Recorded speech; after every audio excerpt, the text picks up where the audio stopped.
Welcome to my channel. My name is Emmy from Emmy Evolving. If this is your first time joining me, thank you for finding me. If this is not your first time, thank you for coming back. So, just want to remind you guys, I do have quite a few different, hold on, let me adjust this real quick. I do have quite a few different workshops available. If you'd like to learn how to work energy the way I do, you go check that out. k33academy.com/store. Also, I do have, where am I going? Here. If you would like to partake in a very, very powerful event, this Friday I'll be going live for the 555 portal. It's a power portal on top of being a lunar eclipse in Scorpio. So you already know. You already know. You already know. If you'd like to go check that out, see what I have available, go to emmyevolving.com/shop/555FC. Okay. I asked what this reading was going to be about, and what I heard is you'll be surprised with this. You aren't even expecting it. I mean, if you were expecting it, how could you be surprised, right? So,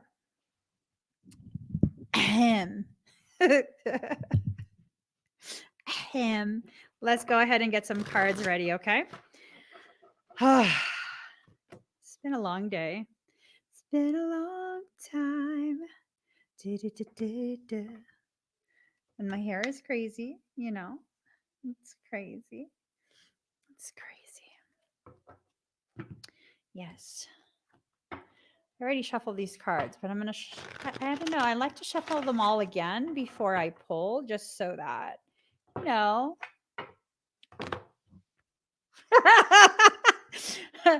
Ooh.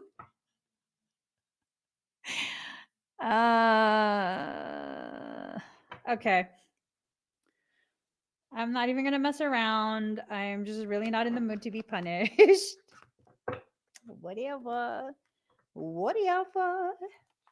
Okay.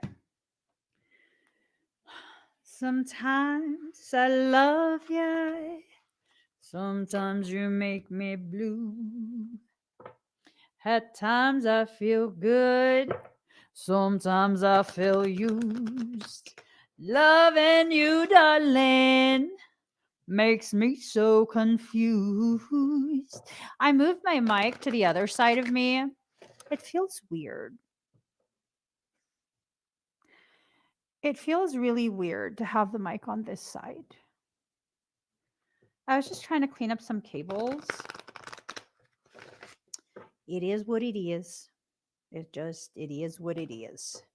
We're going to leave it there. See if we can get accustomed to it.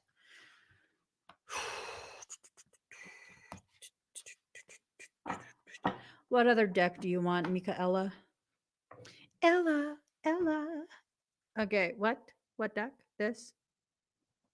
All right. I know, it's weird. It is. It's weird being here because now I'm like, what is this? Well, we will acclimate. Is that lint? It's lint. It's lint. Okay.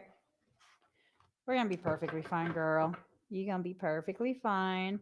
Uno, dos, tres. All right. We're ready. Let's get this party started, right? You'll be surprised with this. You aren't even expecting it. Hearth, homecoming. There's a homecoming. There's a homecoming that's about to take place. Whatever this homecoming is, it is what it is, right? It is what it is. It's a baptism through the flames. It's either going to be something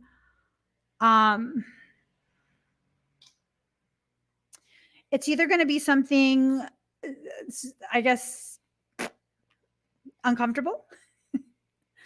It might be something uncomfortable for you.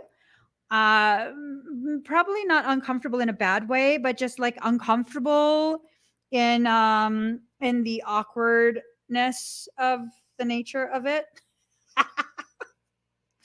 Oh, you know what? Let's do this.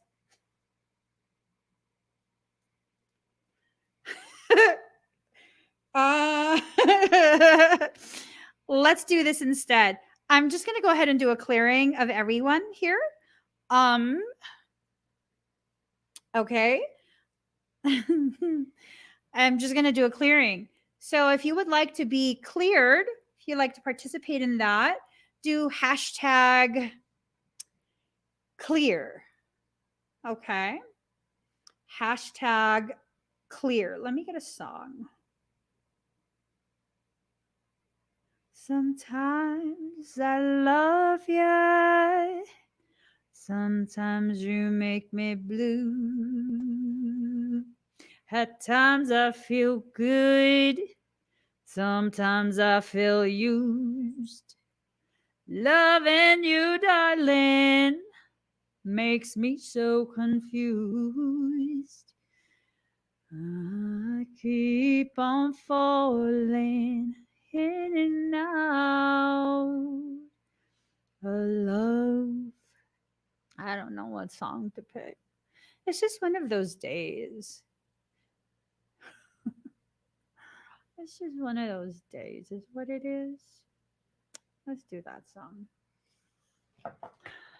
Sometimes you make me blue. So, hashtag clear.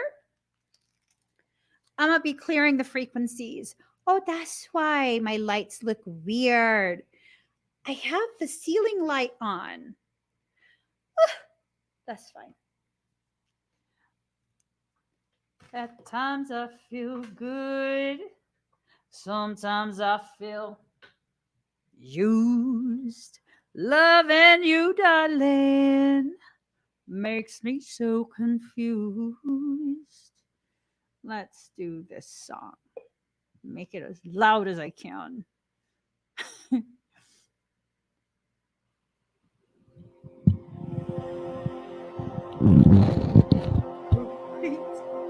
Crinkly. Okay. Breathe very deep,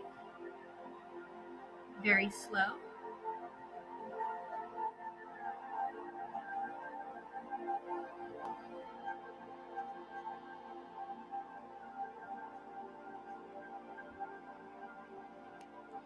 Allow yourself to get very comfortable within your space.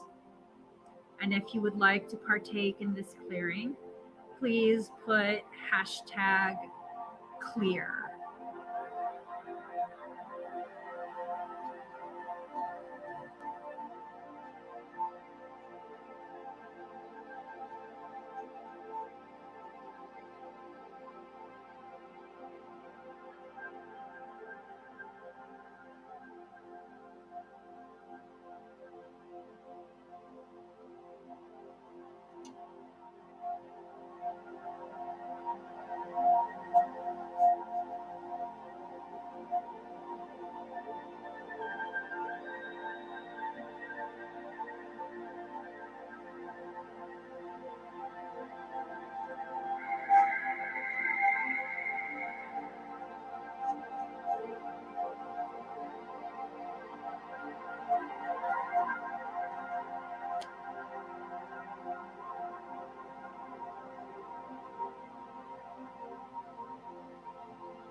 How do you guys feel?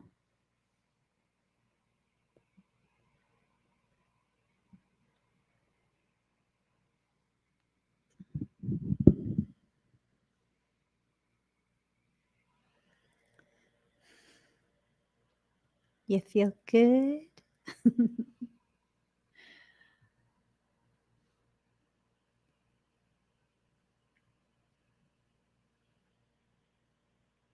Good. Very good.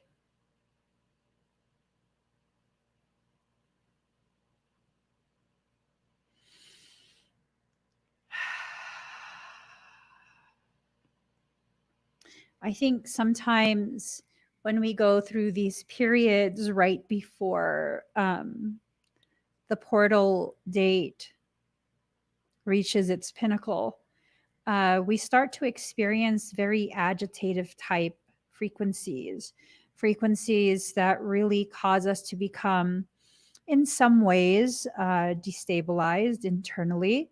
Not necessarily that there's drama, but just that there's a lot of internal chatter, like just this chittering, chattering type of energy. And when we allow these things to take us from our space of center, our space of peace, we become much more susceptible to parasitic infiltration, parasitic circumstance. Full on, full on. Excuse me. Anyways, so there's a homecoming that's needing to take place, right? And this homecoming is something that you're not expecting. I don't know that you even really know who this is.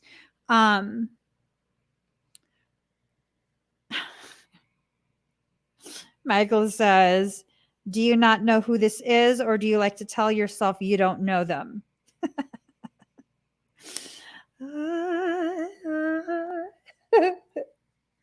Don't cry for me, Archangel Michael.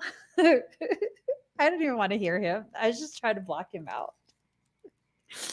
The truth is, I never left you. All through the sad times, my mad existence, I kept my promise. Please keep your distance. Oh my God. Oh my God. Oh my God. So there is that homecoming. Okay. I don't know who it is for you. I don't know who this is for you. So you're going to kind of just need to use some discernment regarding who this might be and what it might mean for you. Just because it's a homecoming. And yes, I'm paranoid. Yes, I don't trust easily. Yes, I'm always wondering what people's intentions actually are with me. So, with that being said, I don't know, just because it's a homecoming doesn't necessarily mean it's a good one. It doesn't. It doesn't necessarily mean that. It could totally be a good thing, but it also has a potential to totally be something tumultuous. Okay. Uh-huh. Oh gosh, you're dealing with someone that like I can't with these type of people where you have to just constantly wear baby bunny gloves. I can't. I can't. I don't want to be mean about it, but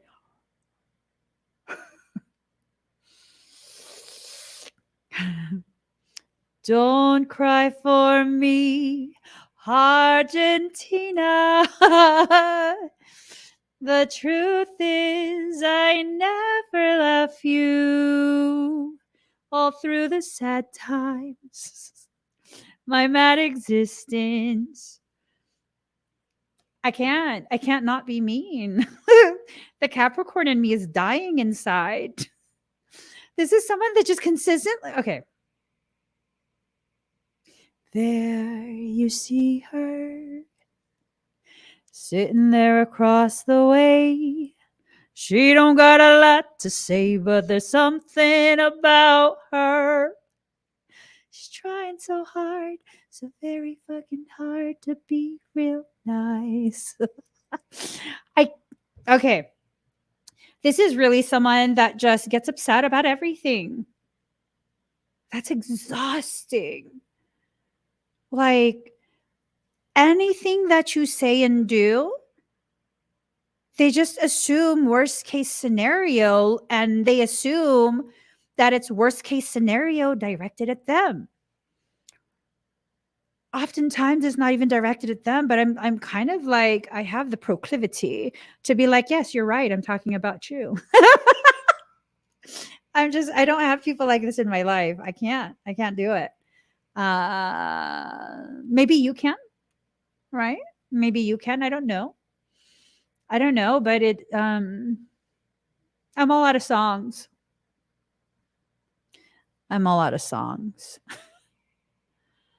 I mean, I don't even want to sing La Bamba because, like, I don't know. I don't even want this person on my ship. I don't even want to be El Capitan. I don't even want to be a marinero. Just like, no, leave me on the land, leave me on the deck or the dock, or whatever the hell it is. Just leave me there because I don't want no part in this.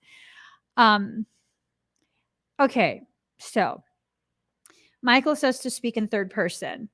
Maybe that will detach me from my commitment to not wanting to be around that. So this is someone who's very unsure, very unsure of themselves. And all of these insecurities are honestly just very exhausting for them, as well as for the people these insecurities affect. And something needs to happen. I don't know what needs to happen, but something needs to be shifted so that they no longer think this way. So they no longer act this way, where everything is just a worst case scenario.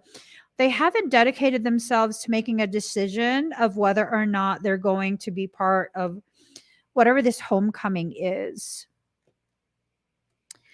They detected some type of icy energy or behavior. They're assuming it's towards them.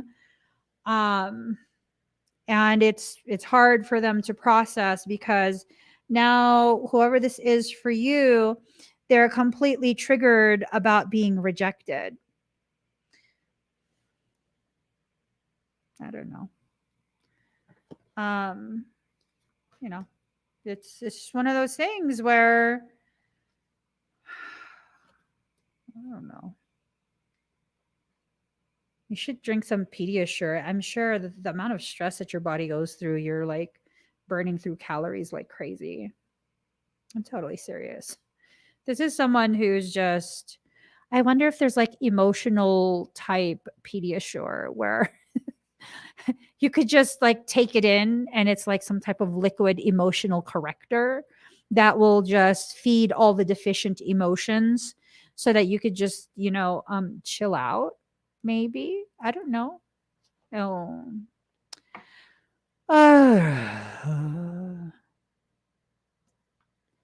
There you see her, sitting there across the way.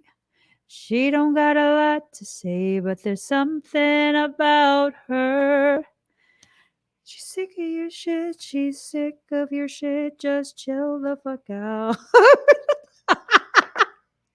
And I don't know why. I don't know why, but chill the fuck out. I don't know. I don't know. I don't know what to do with this type of energy. I'm too cap to be we not compatible. We're just not compatible. This type of thing, it brings out the worst in me, because then I'm like, are you gonna cry?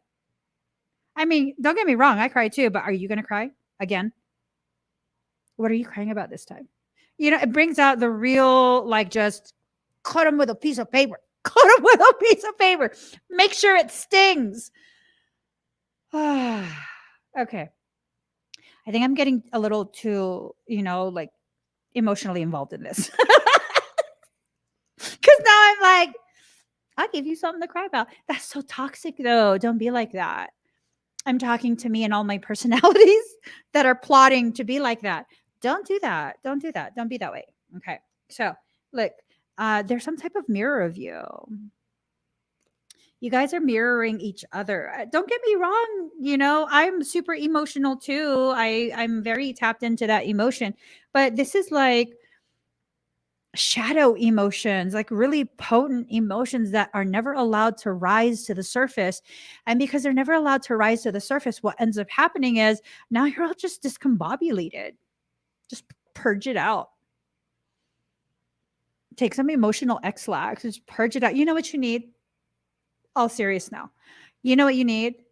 Some effing magnesium oil. That'll fix all your emotions and it will get you regular. Not even joking. But you got to make sure you shake the bottle, shake it, because if you don't, then you're primarily going to be spraying the salt. Mhm. That stings. That really, really stings. So, what you need is some magnesium oil. You let me know. I'm about to start sending Amazon Prime magnesium oil to mofos. Who needs some magnesium? Who needs some magnesium? Let a girl know. Call me mom. I'll be your mom. I'm going to send you some magnesium because no, not in turn. You don't drink it. You spray it on your skin, spray it on your face, and fix your attitude. Sometimes I do. sometimes I like to just punish myself just a little bit, and I will wait, you shake it first.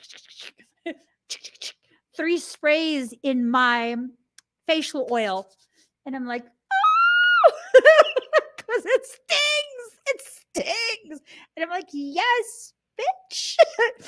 That means you're deficient. That's what they say. Some motherfuckers need some magnesium oil. I mean, most of us are deficient in it. I'm just saying. I'm being honest here. You can look it up. Google it. Google it. Duck, duck, go it. What else? Ooh. No, don't drink it. You get missed, dude. I do believe, if I remember correctly, dermal application of magnesium oil is more bioavailable than internal ingestion, like ingesting the pills. Yeah, I don't think that's as good.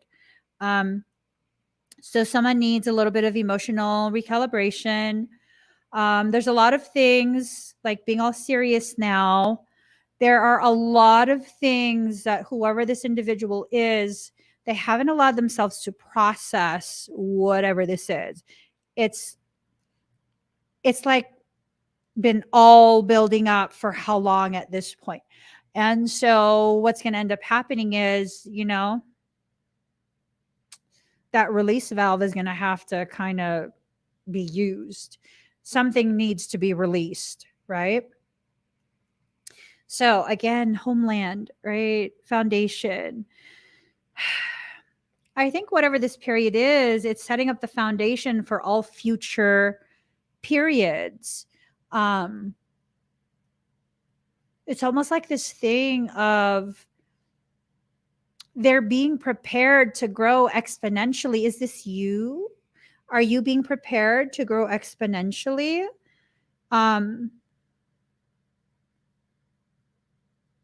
That's the feeling of it. Have you been feeling very emotional? Like, now I'm being totally serious. Okay. Earlier I was messing around.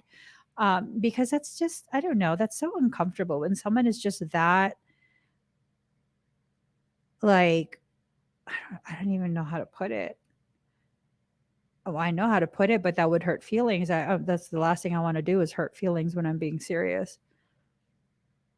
Emotionally unstable. That's the most accurate way to describe it. People who experience cycles of emotional instability, in all realness, joking put aside, it's not funny.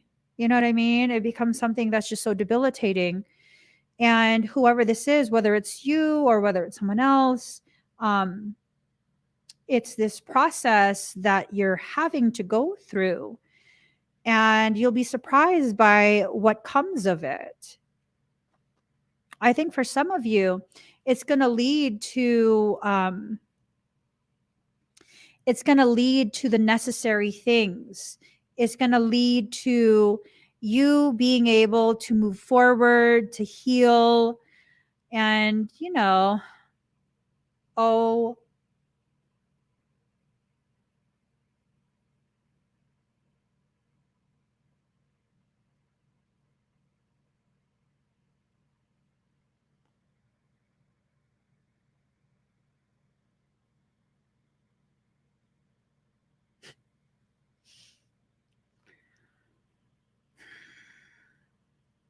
you guys didn't see any comments from me, right? Shit. There you see her sitting there across the way. She don't got a lot to say 'cause she just dropped a file. It was a mistake. I hope it doesn't take. I just dropped the file. I gotta stop messing around. Stop cleaning my desktop. I shouldn't clean my desktop while I'm live because sometimes I do weird shit. Okay, I just wanted to get all of that off of my desktop. Okay. Woo! Thank you, Jesus. I almost disclosed quite a bit of information. My bad. Anyways. Um.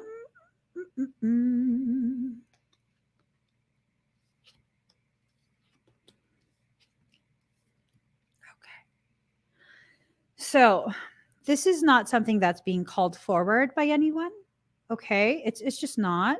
This is something that soul is bringing forward. This is You're absolutely not expecting this. It feels like it's going to lead to someone coming to some type of excuse me. It feels like it's going to lead to someone coming to some type of conclusion, and that conclusion is going to lead to an opportunity for healing. There's nothing that needs to be alchemically changed. Whatever this process is, it's a process that is perfectly calibrated by soul. Okay. There's quite a few different potentialities to this. It could be something romantic. I know some of you are already thinking that. So let's go there first. It could be a friendship. It could be the use of a work situation. It could be so many different things. So many different things. It all really just depends on how your soul wants you to go about this learning. This learning is going to completely change the trajectory of your life. And I think there are some realizations that are going to happen that are going to help you to let go of all of that hesitation, let go of the parts of you that are holding on to traumas that have not existed for a very long time. It's this thing of the fear, the insecurity, the self-doubt. It's crippled you for so long. It's frustrating to see that you are going through all the things that you're going through. It's frustrating. It's very, very frustrating because it's really it's like this sense that it is just so unnecessary. But I don't know, maybe you didn't get the memo. Maybe you didn't realize that it was time to move forward and that or whoever this is, if it's you or if it's your cross watcher, whoever this is, they didn't get the memo that it's time to move forward. They still don't realize they're the only ones stuck in that same space of hurt and assumed betrayal, assumed rejection. Like you have no idea why things went the way they did, and you're never going to know so long as you continue to hold to that storyline that you created yourself. You're making me like feel like I need to do some freaking pressure points because this kind of stuff frustrates the hell out of me. I'm telling you, you're clogging up my damn lymph nodes with your caca. It's clogging me up. It's too freaking much. It's too much. You need to stop. You need to relax. I know you don't like it when you're told that. You know why you hear that a lot? Because you refuse to do it. You know why I hear Michael chirping so much over here? Over here. I hear him consistently chirping because I refuse to listen to like 95% of the things he says. So he's going to keep talking, right? Like I tell my children, first off, I hate nagging. I don't like having to ask you more than once. I get it. Sometimes you didn't hear me the first time, or you forgot, or you got sidetracked. Okay, I got ADHD. I'll remind you one additional time. So no more than 2 times. If I got to tell you a third time, motherfucker, you ignoring me. You downright disrespecting me and ignoring me. I don't like that. You don't want me to have attitude with you? You don't want me to keep nagging you because I sure as hell don't like it. Then kindly oblige the first time or after the first reminder. That's my logic. Because I don't like to ask too much of people. Just what's necessary. What's necessary. So that's the thing. You're not even doing what's necessary. You're just, I don't know what you're doing. You need some like, I don't know, pressure point work or something. Go see a traditional Chinese medicine practitioner. They fix your clogged up meridians. They'll fix you. They will fix you because you need some fixing, yo. Not that you're broken. You need recalibration is what you need. Because, I mean, I don't see how anyone could be happy living in that stuck cycle. I'm saying you're like clogging the crap out of my lymph nodes. I got to purge you out. I got to purge you out. Okay. I got to purge you out. Just down the neck. Down the neck. Purge you out. Dude. You stress me out. This is stressful. Like, how long have you been stuck in this situation? How long have you been just absolutely. Aren't you miserable? Do you like being in that circumstance? I can't imagine that you would like being there. This feels so good. Okay, stop. Feeling very insecure, but no longer able to keep this secret contained. This is going to get worse and worse for whoever is fighting whatever they're fighting. Okay, how real do you want me to get right now? Because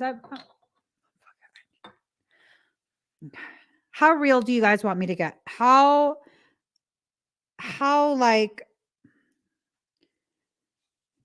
deep do you want me to go into this? How deep? Let a girl know. How far do you want me to read into your soul? Because I'll go all the way to your core. But hearing about yourself is really going to hurt your feelings. See, you took too long to answer. Dang it. I lost it. I lost it. Okay. What I do feel is this, okay? What I feel is this. I feel like if you're going to be obsessing about something all day, every day, like consistently thinking and thinking and thinking and trying to figure out what was intended by the individual that you keep just hyper fixating over, you should just reach out and ask them flat out. Because, I mean, at the very least, you will have an accurate answer and you will have an accurate idea of exactly what this is, what their intention is, and all of that. Um, if not, then I mean, then don't. But yeah, I mean, you sweating it all the time, anyways. You might as well. You might as well. If you take, so these are supposed to be hand massagers. If you take this and you press on your tragus, not too hard, but you go like this with a firm pressure. Jesus Christ. What meridian is that?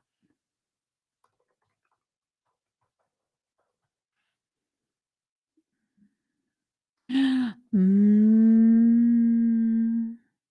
Mm-hmm. Mm-hmm.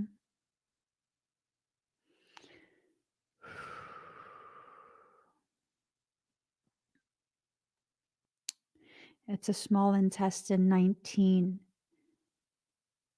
Okay. Hold on.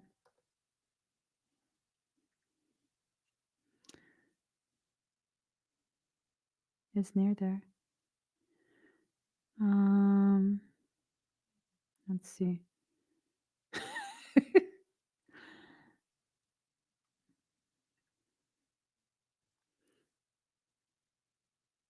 Let's see.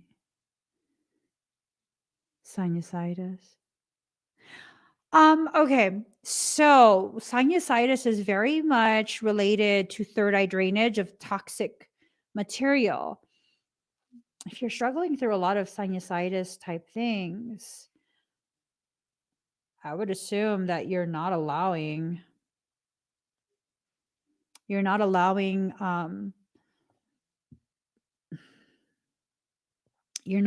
what's necessary. Let's see.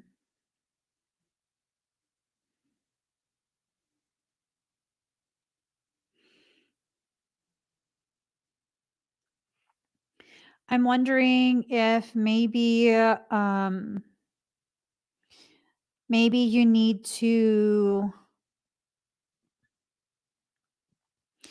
you need to allow yourself allow yourself to process something, to hear soul, right? And then right here, you could use a um there's something that's being missed. Whatever it is that's being missed, it's definitely intended to help you. Um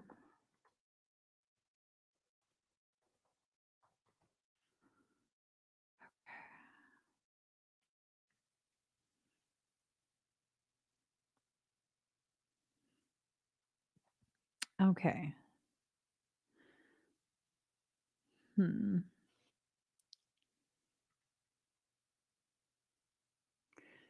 Let's see.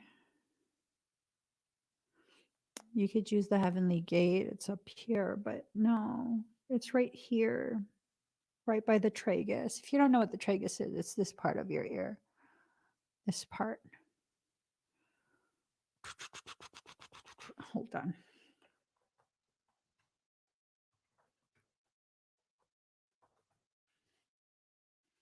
Mm.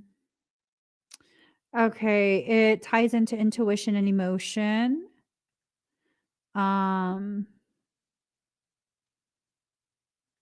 being the life of the party. It's encouraging you to lift the spirits of others around you. Um,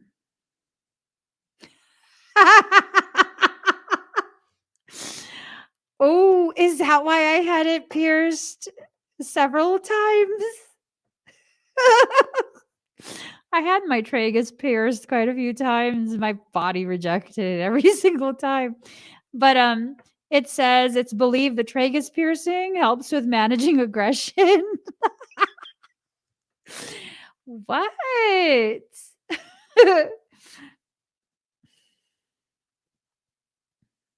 um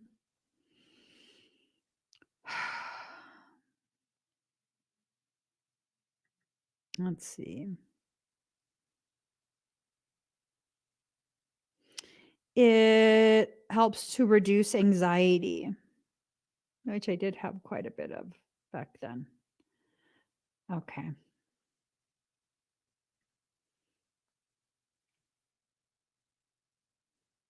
Um, yeah. This is telling me that there's a lot of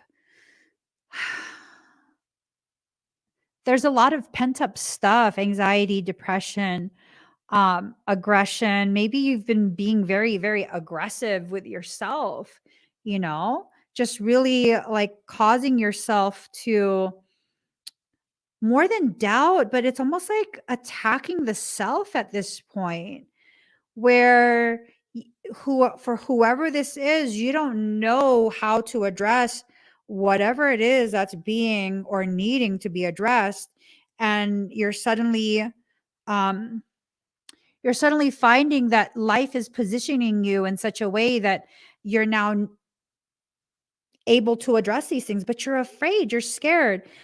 Just do it. God, just do it already. Seriously, just do it.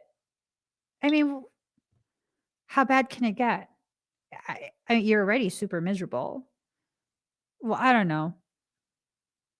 I don't know. Some people don't have, being completely serious right now, some people don't have very well developed coping skills. And so it probably could get much worse. So don't listen to me. Do whatever you want to do, whatever you're called to do. Um, I will tell you that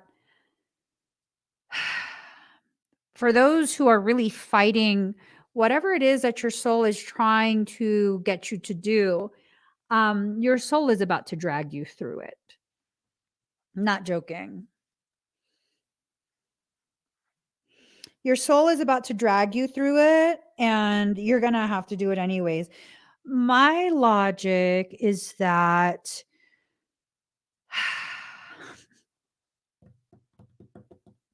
here's my logic, okay?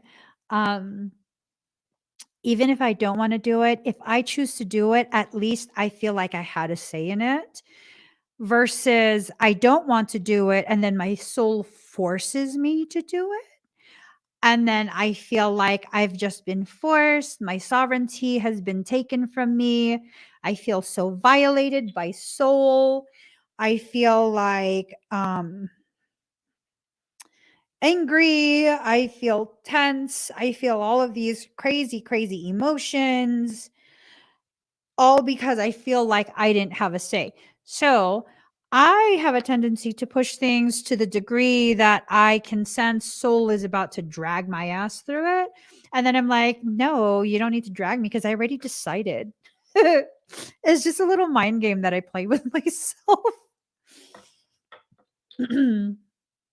I play this game with myself, you know? So for me personally, it's better when I feel like I had some kind of say and I exercised my right to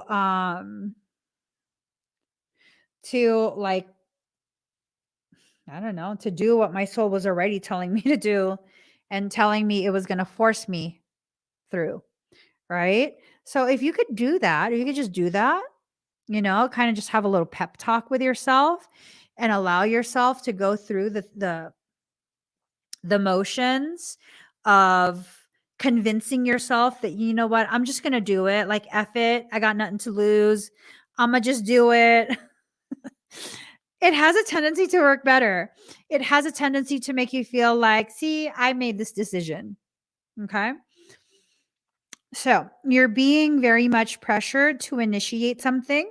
I think for some of you, you might have already initiated something and you're just waiting for, um, you're waiting to see how that initiation plays out. Like whatever you initiated, you're waiting to see how it plays out. Kind of feel like throwing in the towel right now. No, girl. Okay, first, Teresa, I love you. Don't throw in the towel. Use it to dry your tears.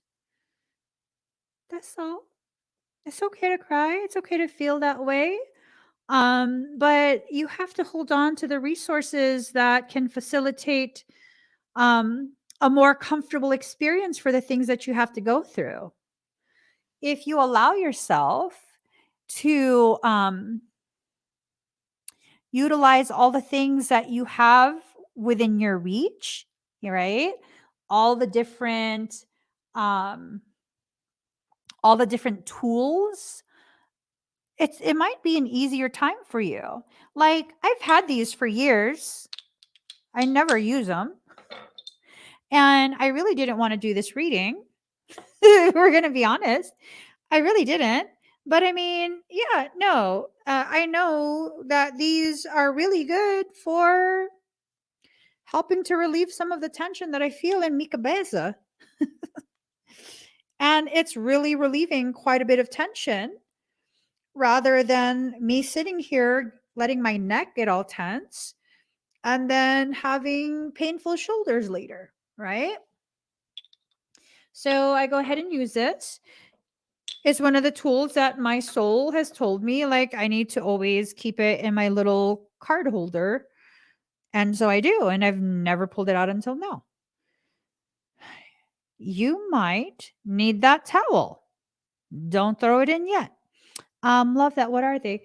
Um, they're supposed to be acupressure type sticks. You just like you have an acupressure point right here. You find the acupressure point that you want to stimulate and you just do it in circles, or you could press, press, press, press, and it helps to activate the acupressure point. I know how to do gua sha, and so sometimes I'll use any. I will use anything that feels good. Anything that will help me to drain my lymph. Luckily, my face is still kind of oily right now, and we're just moving that lymph along. We're helping to drain. Notice how it's snatching it. See what I'm saying? We're just encouraging the draining of the lymph. And sometimes what you see going on in your body, you know, um, it's an indication of what's happening within you. I love these. There's two different colors that I have. I love these because these are made of rosewood. So, and they're like the perfect diameter. They kind of taper just a little bit. It feels really good. If you're a body worker, I would try it out. You can probably find some in stone. Um,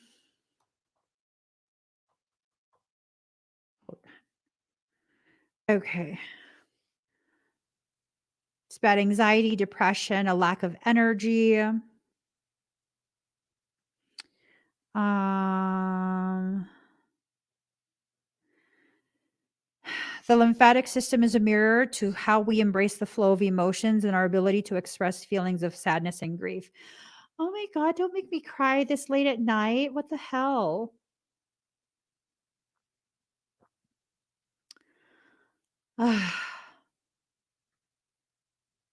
Okay. And it ties into the sacral chakra.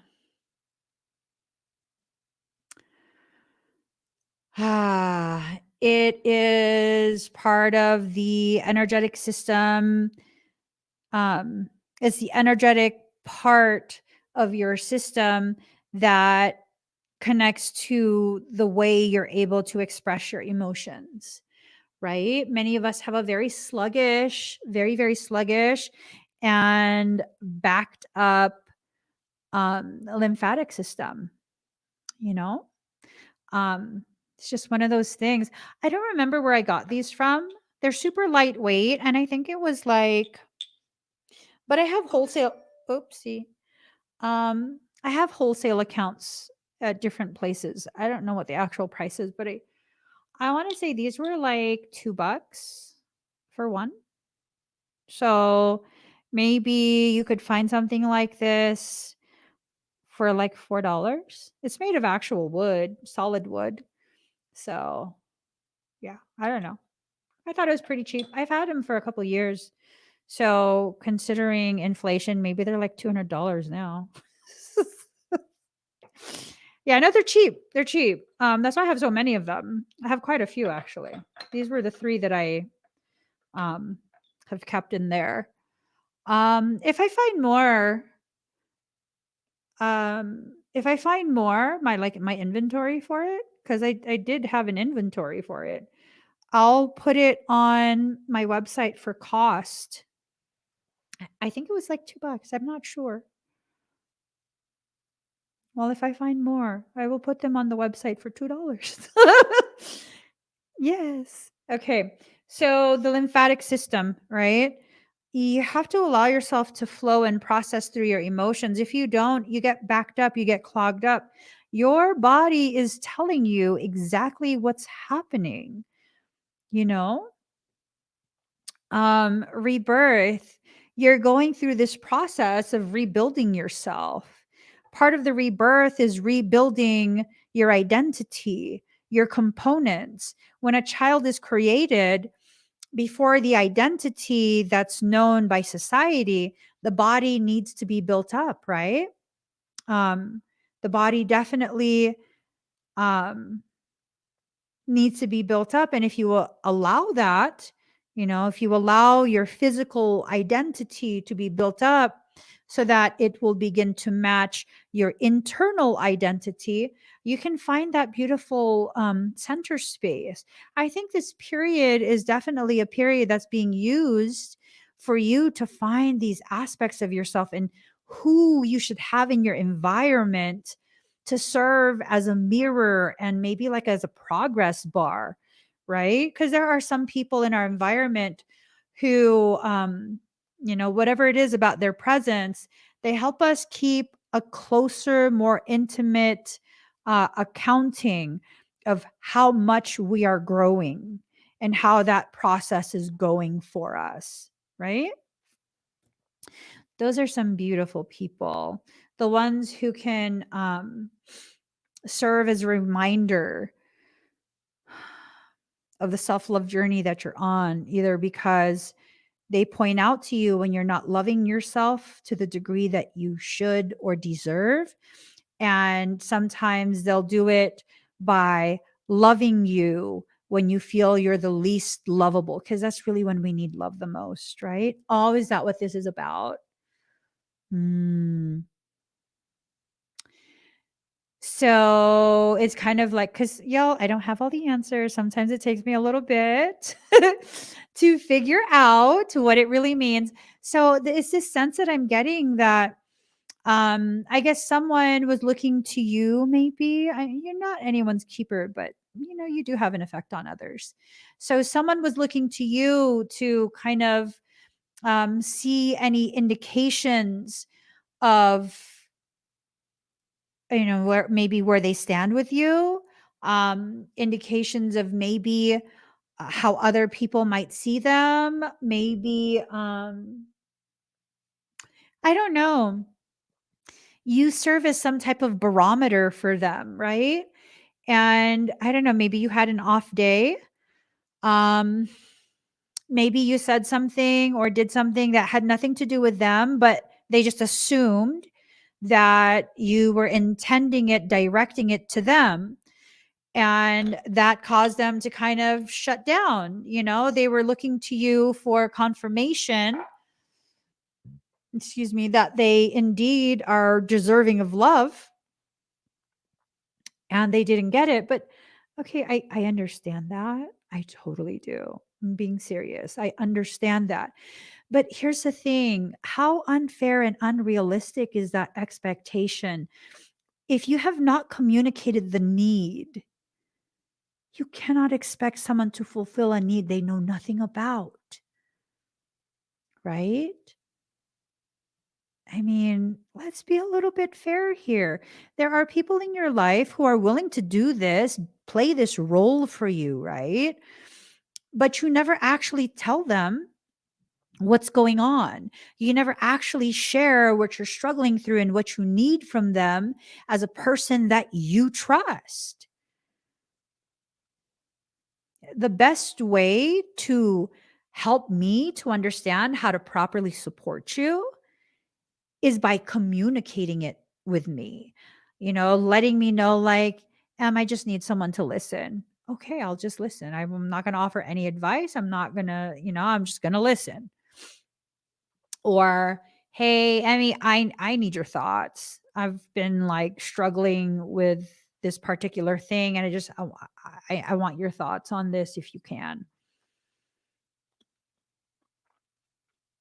Which I usually can. Right? So maybe there's a need to recalibrate your expectations so that your perceptions line up with the reality of what's happening, right?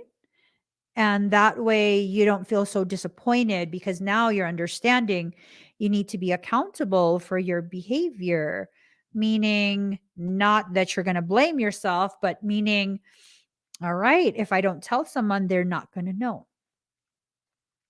right? I love this. I love this. Whisper your needs into life. Find your voice in your heart. I love that. But as soon as I said I love that, Michael, man. um, I'm right there with you, Sheeman Renee. I'm right there with you. And then Michael says to me, there's a time and a place for romanticism and poetry. This is not the time nor the place.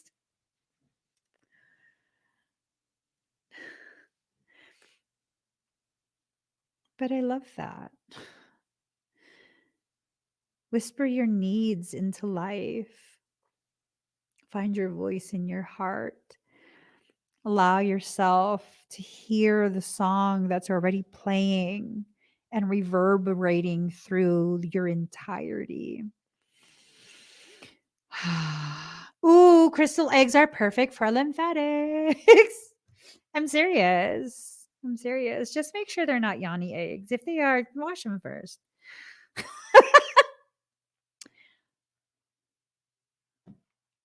I'm saying. I don't sell any of that. I don't have any of that. Don't ask me where you can. I don't know where you can get that. I'm sure you can find it on Google somewhere. I don't know. Alibaba. I don't know. Don't ask me about that. I'm just saying, clean it first.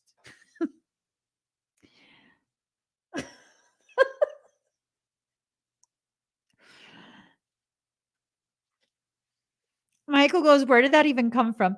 Well, because there was someone that I knew a long time ago who was just like talking in my ear nonstop about yoni eggs. And I was just like, that's amazing. You go enjoy your yoni eggs. I'm just, I don't know. That's not my thing. That's not my thing. I don't know. If you're gonna drain your neck, make sure you get this part first.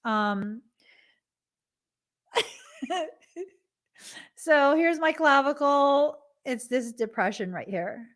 Yes, don't put minerals in your hoo-ha either. We should have a goddess circle. We should. We should have a goddess circle.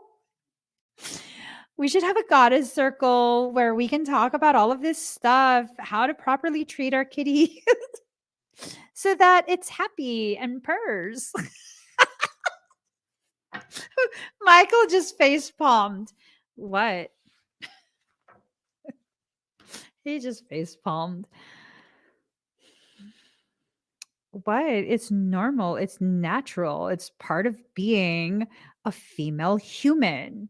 We have vaginas. We must treat our vaginas right. Okay? Good. Okay, magic is upside down. Whoever this is, their feelings are so hurt. Their magic is upside down. Okay? I'm kind of just over it. So back to vaginas. No. Spring. Spring is here. Um it's during this period that things are being corrected. Things are definitely um being corrected. I don't know why you would fight the correction. Like, I get it. Sometimes I fight the correction until I realize, I'm just going to lose anyways. Might as well just let it go. But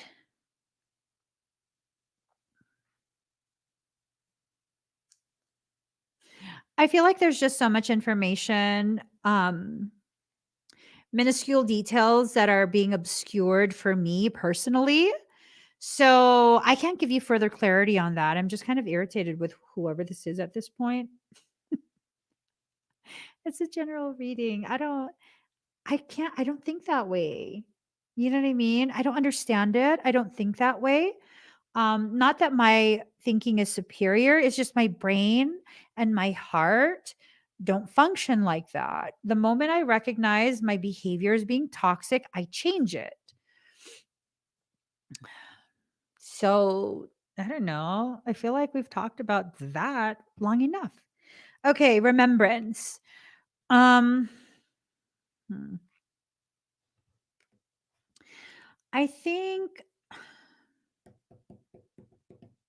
I think what's happening is someone was remembering time that was spent in your proximity and they feel like they've been sort of banished to the graveyard. At least for me personally, if you've been banished to the graveyard by me, there's plenty of people there to keep you company.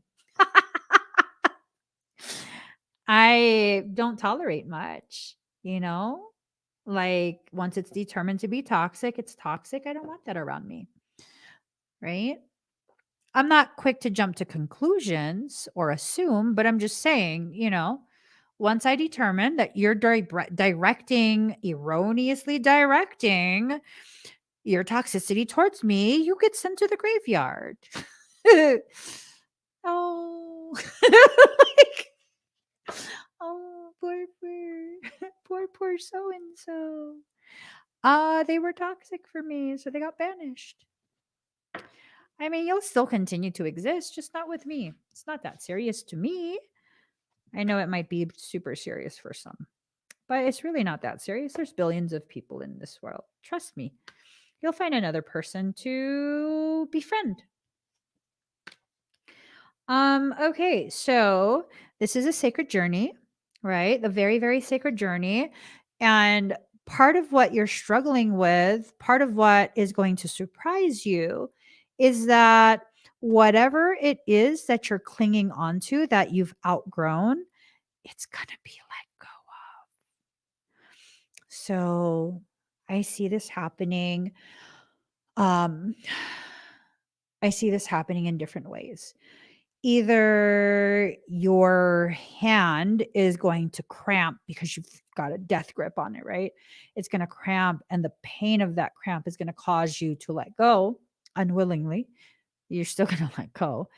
Or, or, or soul is going to smack it out of your hand. Either way, it's going to be let go of because it's time for change. This is a beautiful question. What if the toxic trait is pure silence? It's perfect. It's perfect. There's this phenomena that people with ADHD have often, is very common. Out of sight, out of mind. The more silent you are with me to try and punish me, the more I forget about you. I've had people try and play this with me. I don't remember their names anymore. I can see their face. I don't remember their name. I'm totally serious. Um, I mean,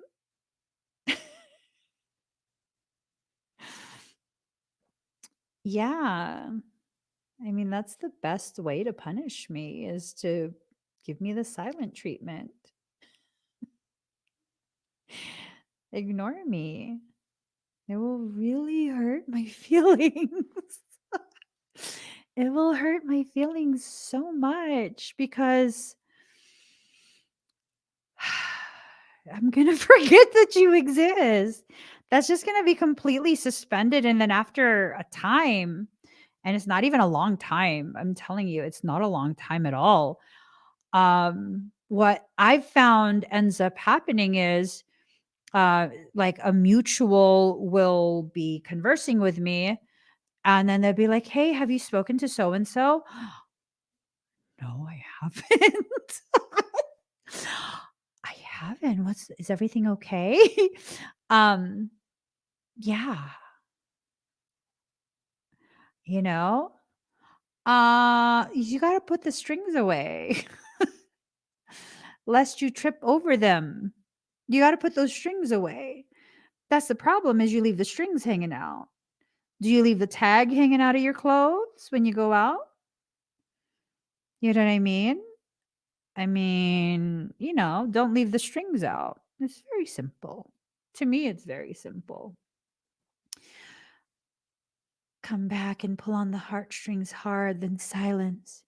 Sounds like a game that they can play by themselves. Truly, it sounds like a game they can play by themselves. Don't let people play with your heart like that. Your heart is a sacred instrument. It's what your soul uses to sing songs of creation to you. Not a lot of people are allowed to access my heart, much less pull on any strings, right? Celestial teacher in reverse, you're going to be teaching yourself through life experiences in this period, right?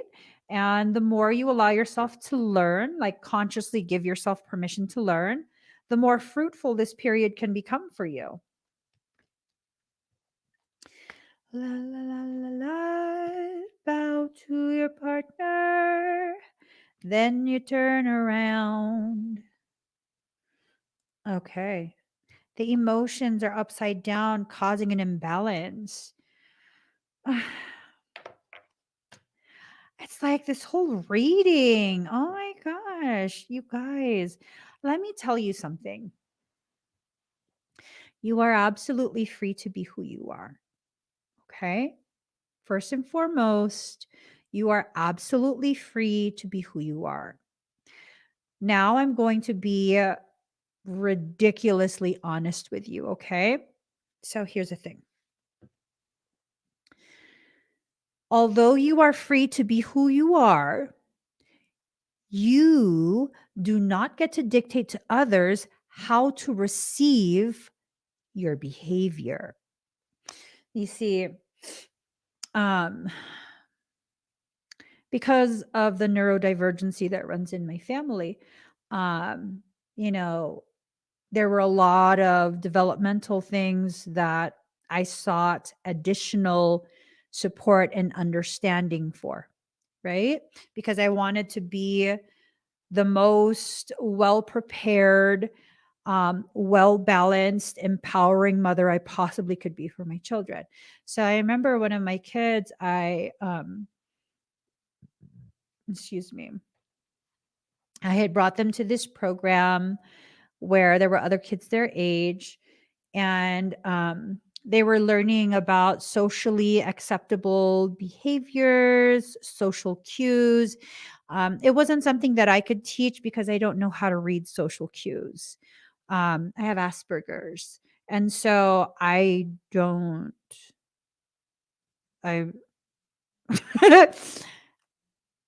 if you think I'm following along with what you're like kind of trying to hint at, it's completely over my head. I can't read social cues. And so I didn't know how to teach my child, who also has Asperger's, about social cues. So we went to this program, and it was amazing because they framed everything in a way that's easy for a child, a young child, to understand. For example, people with Asperger's and other developmental situations, sensory integration struggles, we can get very overwhelmed very quickly or become very desensitized. And one of the things was knowing what level you're operating at. And so sometimes my child would even say to me, "You are at a 7 and we need you down to a 3." right? Because I needed to chill out.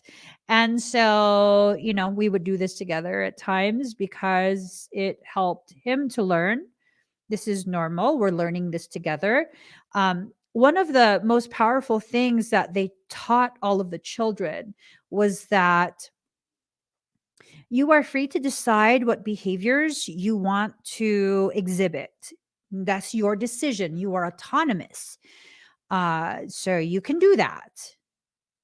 But again, you cannot dictate to someone else how to receive what they are witnessing. So if you are doing something that's causing someone to receive you as being weird, um, then that's how they receive you. If you don't want them to think you are weird, to see you as weird, you're going to need to modify your behavior so that they won't receive your behaviors in the way you don't want them to. And that's the thing. You cannot dictate to someone how to receive you. If you want to be loved,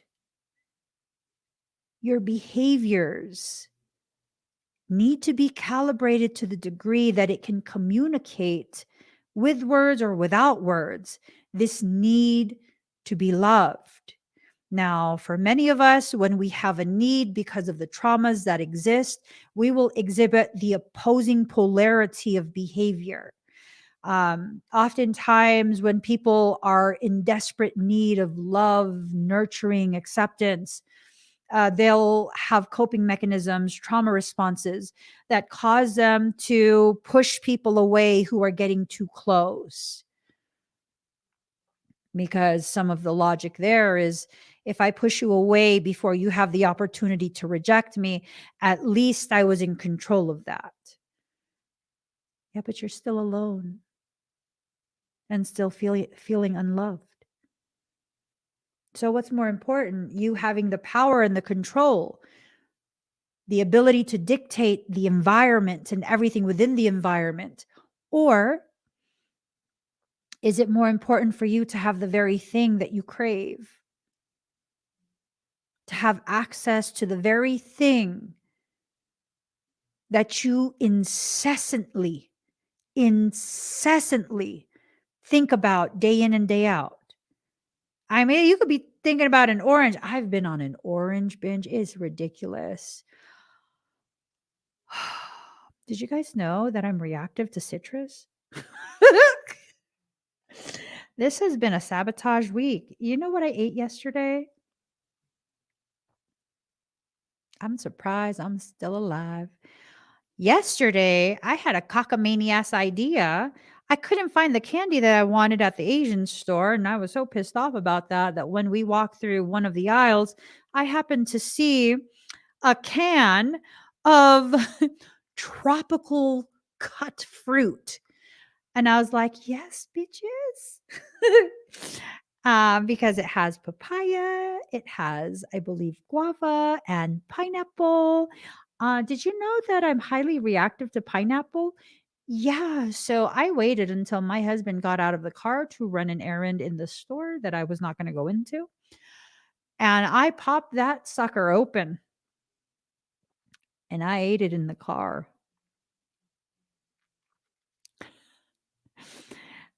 My tongue is still slightly swollen. My tongue is still slightly swollen from yesterday. Um my stomach doesn't hurt anymore though. Cuz it is as it was, I was having an issue this week. And then the rest of the week I was eating nonstop oranges. Cara cara, cuties. Yes, Christine, pineapple. Oh my god. That's like my favorite topping for a pizza. Pineapple with jalapenos and olives. Man, I can't have that anymore. I can't have that anymore unless I want to die. It's not even really going to kill me though. That's the thing. It's like this half-assed tease. Yeah, it prickles me. It prickles me, and then I get geographic tongue, and then sometimes it spreads to my throat. Don't worry. My body hasn't decided to turn it into an anaphylactic situation yet, but I might be pushing it at this point, so I might need to stop. I haven't eaten pineapple, I think, in like a year. It's okay though. It hurts my tongue a lot. I'm feeling it right now.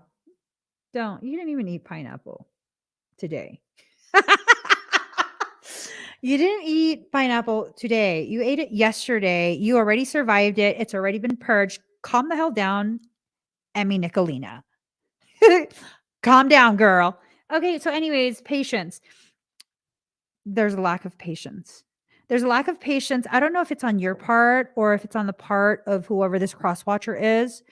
I'm wondering, is it the same cross watcher that we talk about all the time for you? Or does the cross watcher's identity change every so often? Is it like different people that are being spoken about? I'm super curious because let me know first before I say what I'm going to say. 'Cause I'm just saying, if it's the same person nonstop, the Capricorn in me is kind of like, should we send them an invoice? I'll half it with you. Because I'm saying, like, it's nonstop life readings for this person. I'm wondering if we should just send them an invoice and we half it. Let me get rid of my 11 lines, okay? I mean, we should. We should just send them an invoice and be like, bitch.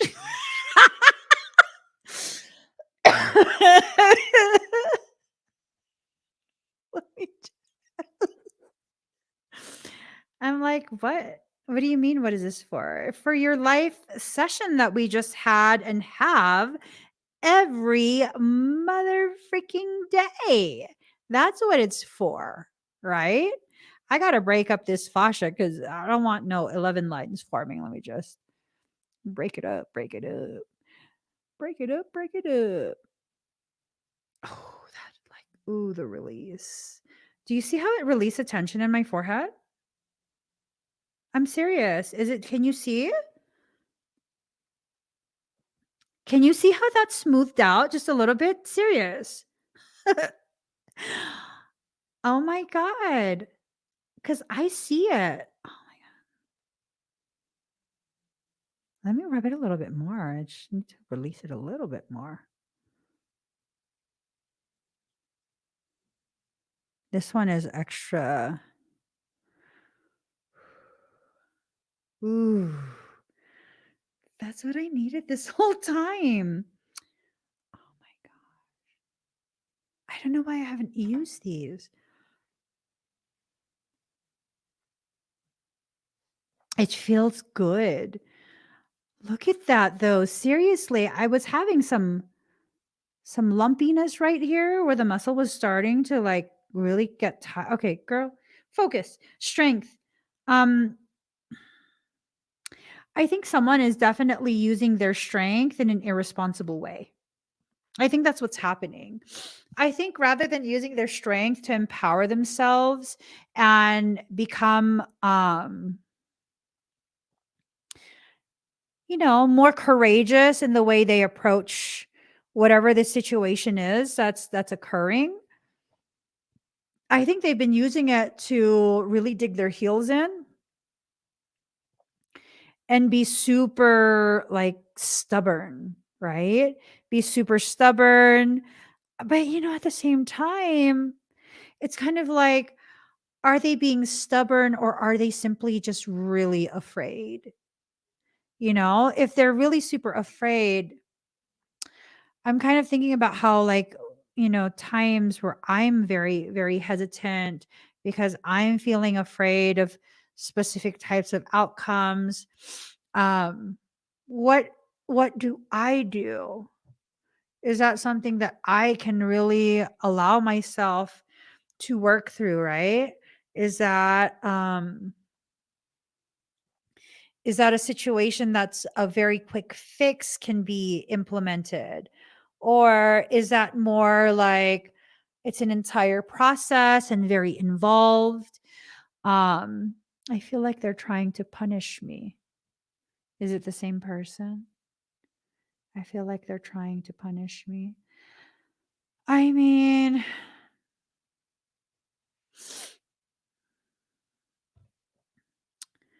is that a story you've told yourself? Is that the explanation that you have come to the conclusion of because you don't have them to correct the assumption? You know, sometimes when people leave you in silence, um it's almost like you have no choice but to create an entire explanation on their behalf, and whether it's accurate or not, it seems to be irrelevant, right? It seems to become this thing where you suddenly have created a story and now you're sticking to that story and you're assuming the worst. You're assuming the absolute worst. And I can't blame you, because if they're not going to tell you what's actually going on, you know, then I mean, I don't know. I'm kind of like, when a person wants to, but you got to make sure, you know, you got to make sure, because if you're just assuming, then you probably should not assume. I'm just saying, you got to make sure that you're not assuming. But if you're not assuming and you're absolutely certain, I'd toss their ass to the curb. You know what I mean?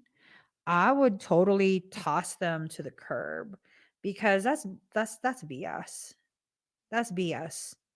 It's just, it's such BS to have to deal with that, where someone is using withholding of their affection to punish you. Thank God for my ADHD, because you try and withhold from me to punish me, I forget about you. I'm so serious. I forget about you. I don't know. Hey, have you heard from so and so? No. Wait, who is that? Do I know them? It's true. That's how my brain works. My husband will like randomly ask me sometimes, "Hey, you remember so and so?" No. Who's that?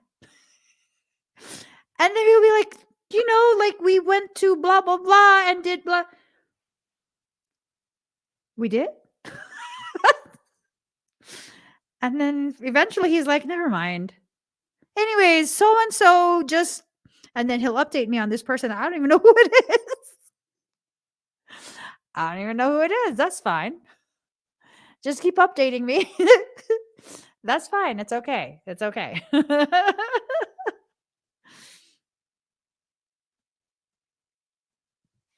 There you go. There you go. My sister got mad at me a few days ago and said not to talk to her, but it's something she's done before. Now I just embrace the silence and I just go on with my life. Yeah. Yeah. Okay. You need to have compassion for yourself as you sift through your options, because you have choices. You have choices that you need to make. And I don't know if some of you need to walk away from whatever the situation is, and some of you need to walk towards whatever the situation is, right? Yeah. Like when I get silent with my husband, it's not that I'm trying to give him silent treatment, it's that I'm about to get real, and excuse my French, I'm about to get real fucking vicious with you. So you just let me simmer. Let me simmer, because crazy shit's about to come out my throat chakra. And I'm going to need to temper that with some silence so that I could just, you know, we can argue like normal people, not argue like in ways that I'm capable of arguing, right? I don't do the silent treatment thing um to like withhold. Yeah, nah, that sucks. That sucks. That sucks. I get silent if I'm really, really pissed because I already know that I could get real vicious with my words without even intending to. So I need to just be quiet and sit quietly and figure out a way to encourage myself to remember to calm down. All right. So stepping out of a space of duality. Uh, uh-huh. Um, there is a potentiality that this is a person who is kind of like a complementary piece to your journey, um, like a counterpart. I believe that you are born whole. I don't believe that you're missing any components. I don't believe that, no. No. But there are people who can serve as a complement to whatever part of you you're trying to work on and grow, right? You have to be careful about these upside down cycles because for some of us, we don't want that complement because that complement shines a light, the counterpart shines a light on the parts of us that we would much rather ignore. And sometimes you got to really just assess and be aware of who you are at this point, you know? So this like back and forth stems from a sense of betrayal. Someone has felt um very much betrayed, right? I don't know if they felt betrayed by you or you felt betrayed by them. It's almost a sense of it's just a feeling that there was no actual betrayal that occurred. Um,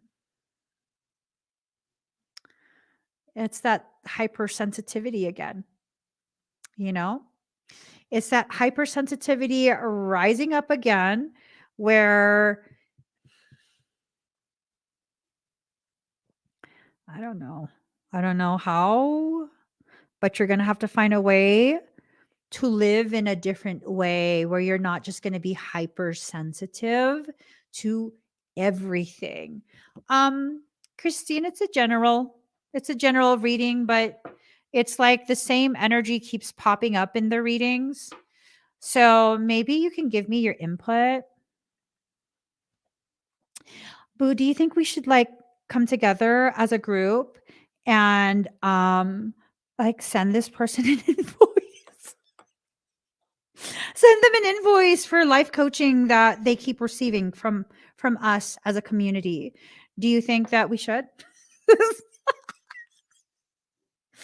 I mean, you guys, seriously, do you feel like we need to do this? Because, you know, it could be a very sufficient way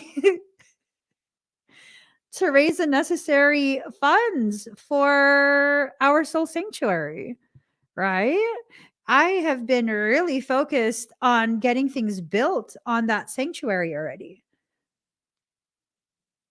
Let me just work this out because I really feel like it's smoothing me in real time. I like this. Good thing I have so many of them. I like it.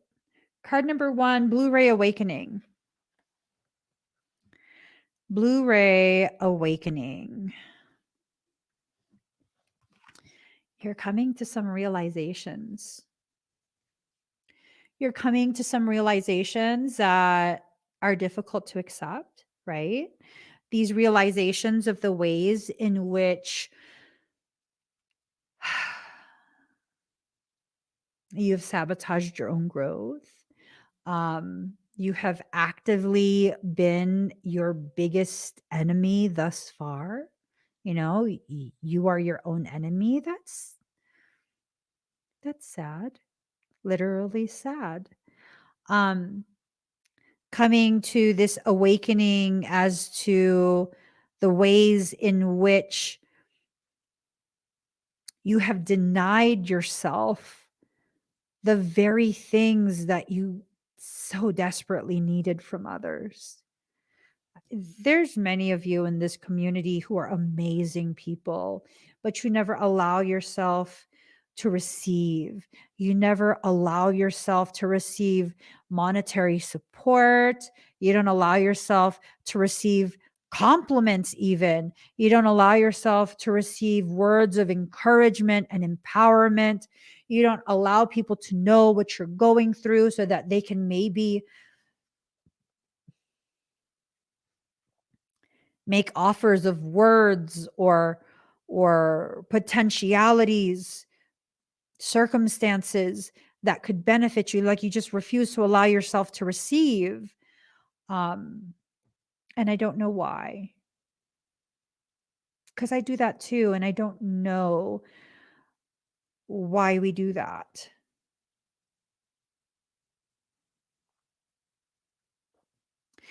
I know that we're worthy of receiving.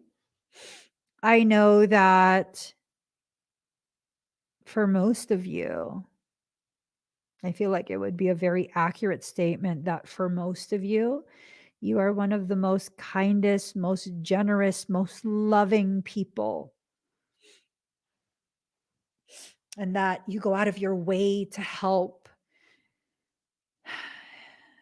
And in that going out of your way to help, all you want is to be allowed to stay, to be allowed to be around others.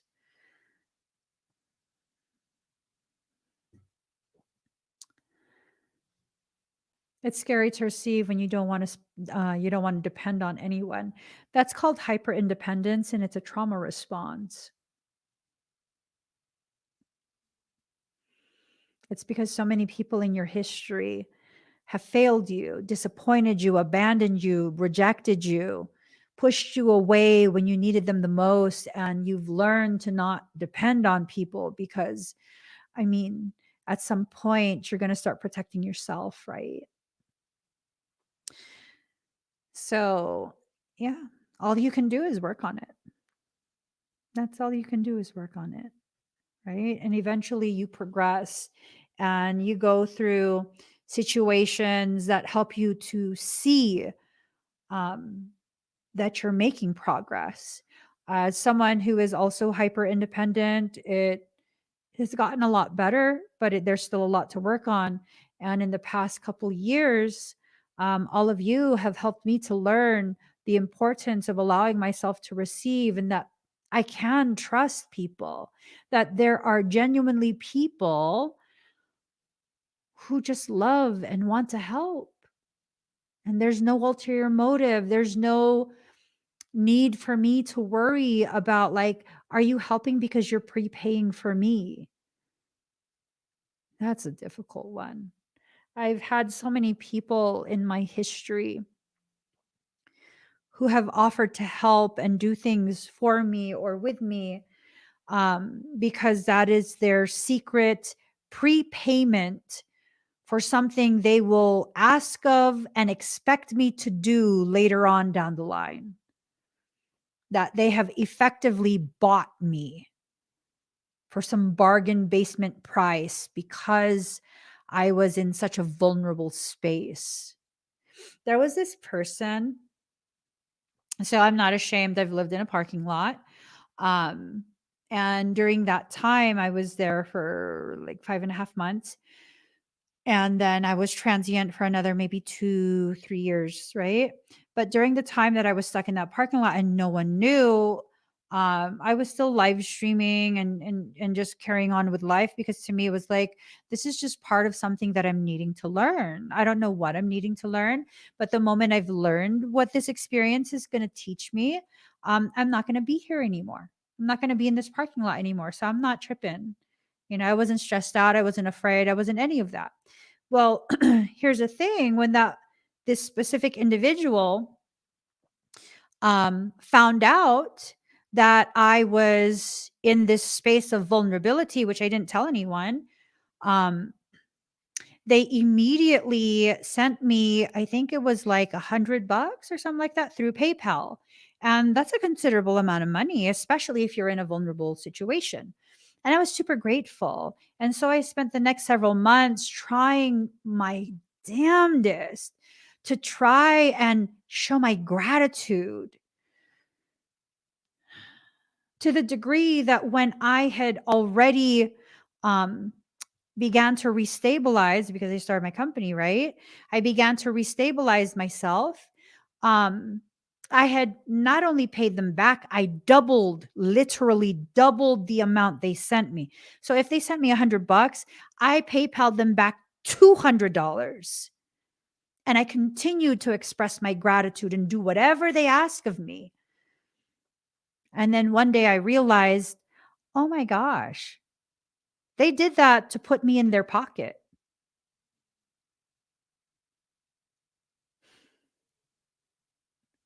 They used me to build their audience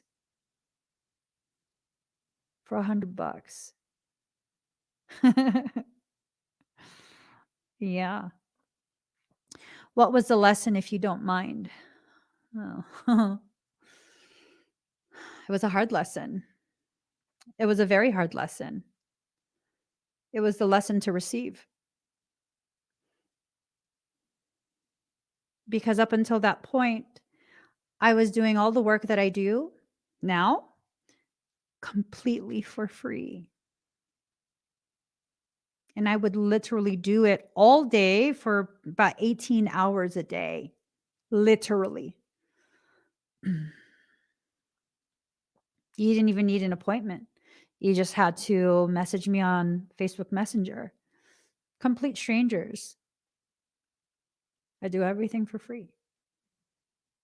I refuse to allow myself to receive proper compensation for my time and my skill, because I believe this spiritual BS that circulates through spiritual communities about, oh, you can't pay someone or charge someone for your gifts.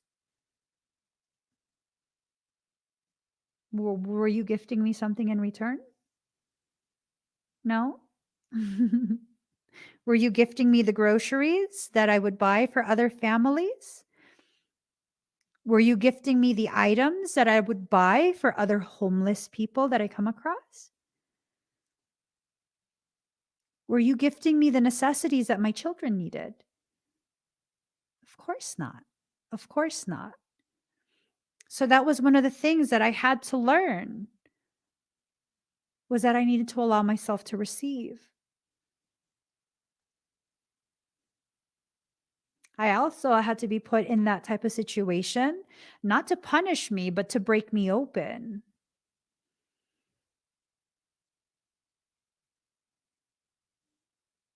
Because you couldn't track me, you know? You couldn't find me. I could easily just mosey on down the road.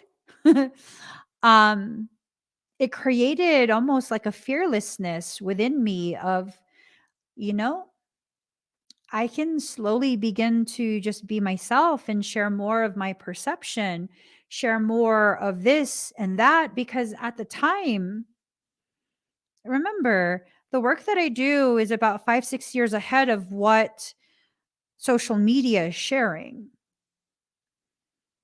So yeah, now people are hearing about chaotic sciences, quantum sciences, unified field physics, all of these different things, you know, quantum type metaphysics. Back then, years ago, you didn't hear any of this. And there was always this concern where it's like, if I share this information, I will sound as though I might have some type of psychological disorder and possibly a danger to my children, right? Thinking worst case scenario, right? I needed to go through that. That period is the most peaceful most awakening period of my entire life. That is one of my most cherished periods. I mean, outside of the periods of growth and milestones with my children, with my husband, yeah, nothing tops that. That will always hold such a beautiful and expansive space within my heart. Years from now, down the line, when I am a multi-billionaire, trillionaire, whatever, I'm still going to hold that period of homelessness in such a sacred space in my heart. Not because it keeps me humble, but because it was that period that showed me what I'm actually worth. I mean, wrap your mind around that. The period that would most likely break everyone else was the period that broke me open and set me free. And I didn't see that coming. I was not prepared. I was not prepared for any of that. Why? Because I had grown so accustomed to just playing extra small, playing extra insignificant. And there was no way for me to get out of that. There was no way for me to get out of that. I needed to be completely removed from all of the different programs of society and just really be like a tumbleweed, free to come and go. And it was beautiful. It was beautiful. I mean, do I need to experience that again?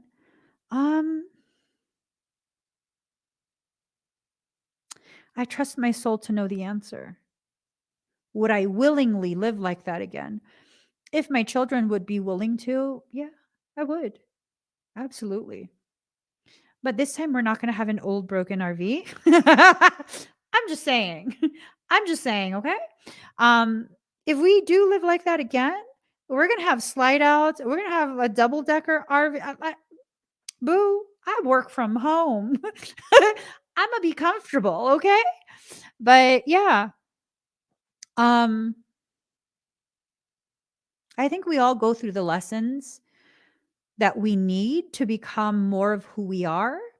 At the time we are most receptive to receiving that lesson, you know?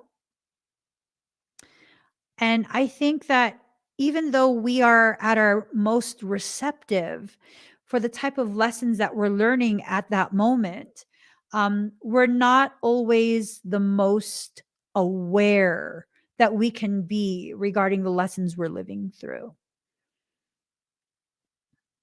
And sometimes the awareness comes only after the fact, after the experience is done.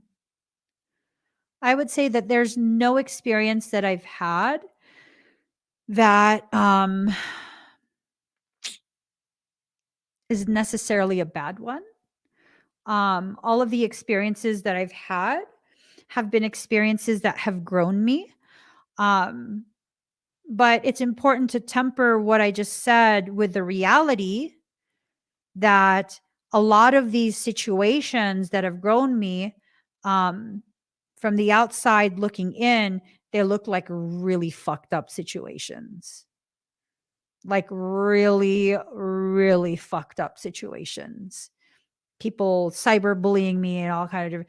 And I'm just like, fuck you, bitches. I don't give a shit. You know, it's just all in how you choose to receive whatever it is you're living through. Most people did not know that I was homeless. Why?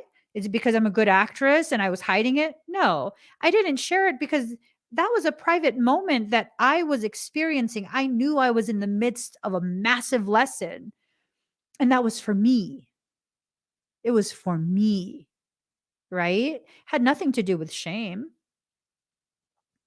Nothing. I wasn't ashamed. It had everything to do with me knowing this is something profound that I'm going through. And I don't want to be preoccupied with having to explain to this person and that person and that person and that. Like, I'm good off that. I just want to focus on what I'm learning, because when I'm in the midst of learning something, I don't like conversation. I don't like people interrupting my learning. Even my husband knows this. My kids know this. Like, if I'm engrossed in something, um don't bother me, please. By the way, I typically I typically will audit Ivy League college courses on edX. I think .edu. I don't know. I just put edX and then it brings it up because of my history. But I usually get all my additional personal enrichment courses on edX. And then yesterday I came across Carnegie Mellon. They have some really good courses. I am all about auditing all of these Ivy League college courses just for shits and giggles. I like it. I like it. I do. But if you look it up, they have some amazing courses, and you can start at any time. edX, they usually have a schedule. This you can start at any time. It's self-paced. I was geeking off of it yesterday. I was like, oh shit. What?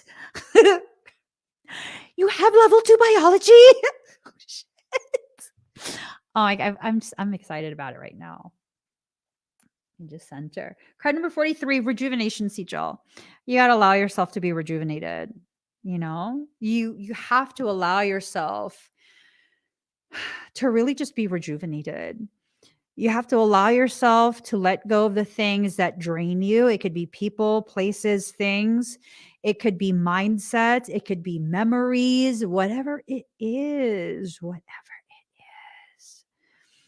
Let it go so that the space created can house more potentiality. Right? Right? Whatever you think you're losing, I promise you, no matter how much it hurts, it's simply life making way for something that's even more aligned, more appropriate.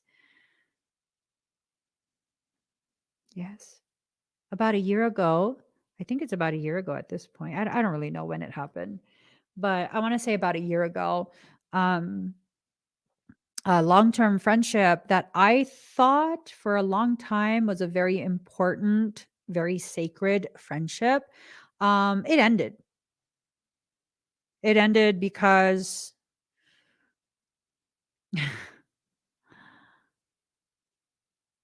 are they really a friend if you pay them?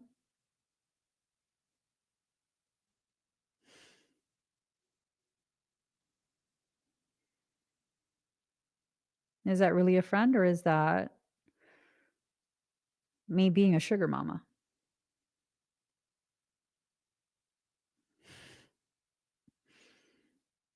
Yeah.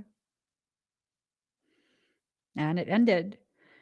And it was something where we had begun certain types of very big projects, very big projects. And to kind of just abruptly flip the script, right? To abruptly do that in the middle of me building 4 fucking websites, one of them an academy. Another one, a full-on community page, with multiple levels of community membership, and still doing all of my sessions, teaching all of my classes, and like, for real? For a second, it felt devastating. For a second, it felt devastating because it was like, ah, How am I going to do all of this?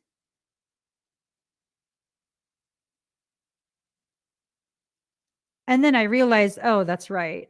I've been doing all of this. There was no slowdown at all.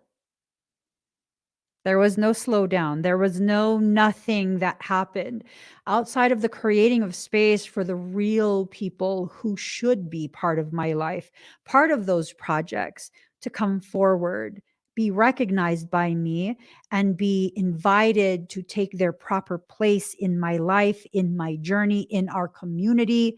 And I'm grateful for those two. I'm grateful for those two. Because they're reflections of my need for healthy connections, reciprocal connections, mutually beneficial, reciprocal respect. Just saying. Life took out of my path a huge blockage,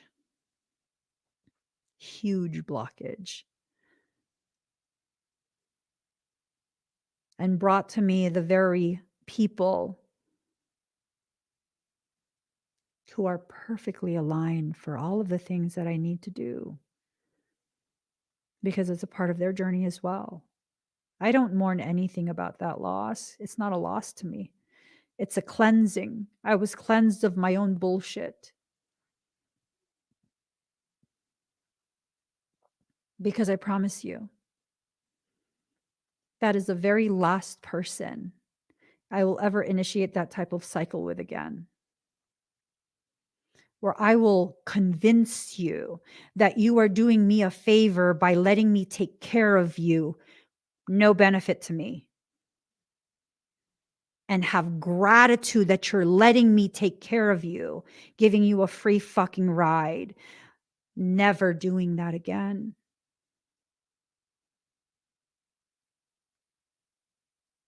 We learn, we grow. And the ways you know that you are learning and growing is you're no longer willing to return back to the places that have hurt you so deeply that you forget the gravity of who you are and what you deserve.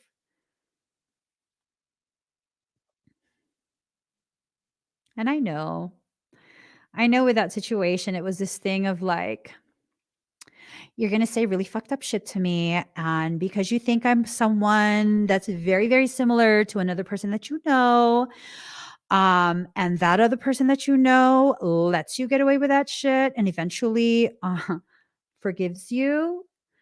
You thought that you could do that and that I would be angry for like a week, maybe a couple weeks,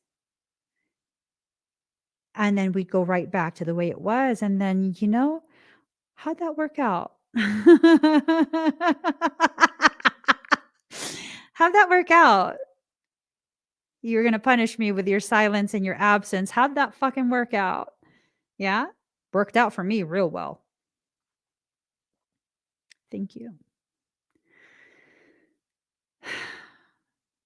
Genuinely. Thank you. I didn't have the heart to let you go. Despite knowing you weren't contributing anything to me anymore and hadn't been for a very long time. My loyalty is one of my greatest aspects and also one of my worst. I would have never walked away from you. I would have continued to give way more than you ever deserved from me. And I would have willingly gave. But thankfully, and I say this with so much gratitude,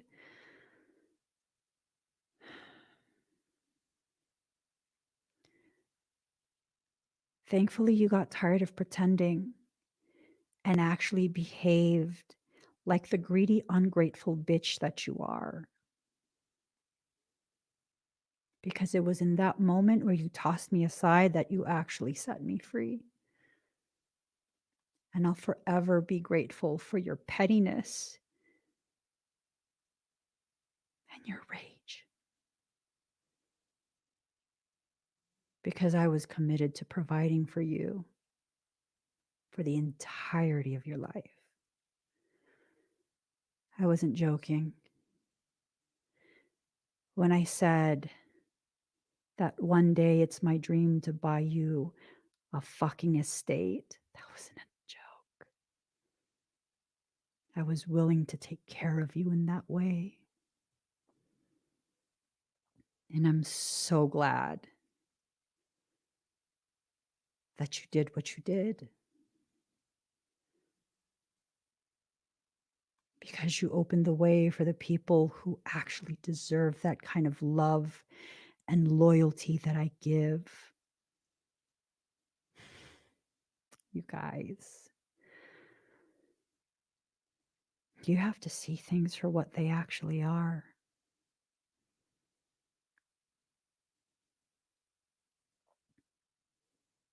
Life is providing you what you need and getting rid of the things that just bog you down and deplete you.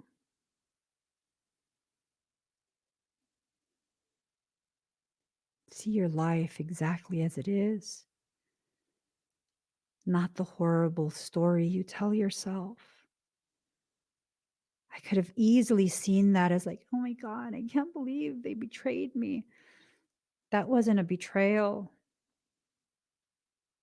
That was an extraction mission by soul carried out with surgical precision because I would have never walked away. Even though I began to see, I was aware for about 2 years already that you just saw me as a cash cow. Moo!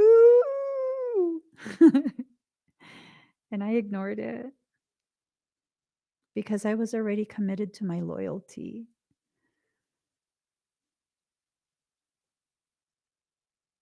I see it as a beautiful lesson that I've learned to better prepare me for the people who actually deserve me. When I love someone, there's nothing I would not give. There's nothing I would not share. There's nothing I would not go out of my way to try and provide because I love you. And it's a love you don't have to earn. It's a love that I give. That's my baseline. That's why I don't let many people in. Because I already know the way I love and I cannot help it. That is who I am. And I used to be afraid. Now I'm not anymore. I'm not afraid of letting people in and giving them opportunities to test the waters with me, to see how they fit into my life and my journey. I'm not afraid. You know why? Because life has an amazing way of clearing out the things that are misaligned. There have been a couple times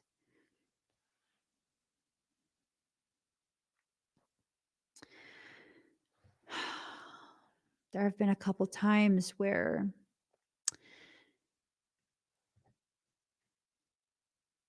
I have felt strongly that I need to have some type of project or whatever with a specific individual, and I'm very gung ho about it. And I find myself in the process of becoming very committed to this, whatever the project is. And then very quickly, just as quickly as the strong intentions, strong feelings encourage me to create the opportunity to work together, life just as quickly shows me like, no, baby boo, this is not the one. This is highly misaligned and inappropriate for you. It needs to go. And that's kind of just how things go when the empath who's in love with loving doesn't want to listen. It's okay. Oftentimes you won't see it coming, but I promise you it's in your best interest. Life has a way of giving you exactly what you need when you are at the most receptive for that type of lesson, for that type of learning. Okay? You have to dispel the darkness. You let too much of that distorted illusion. You let too much of that distorted illusion into your space, into your perception, and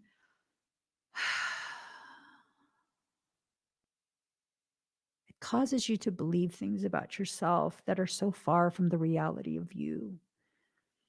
And that's what causes you to struggle as much as you struggle. You know? Hmm.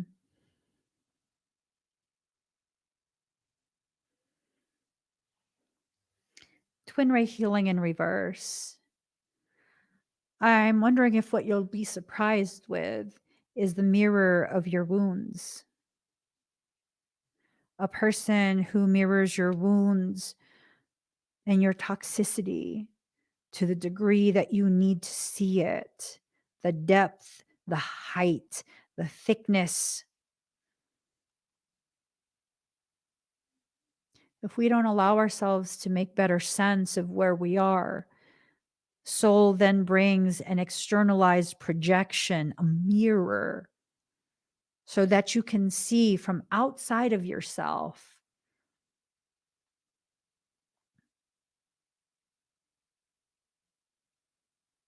exactly what you need to work on inside of yourself. You know, that saying that some people think that they're here to heal the world, to save others, and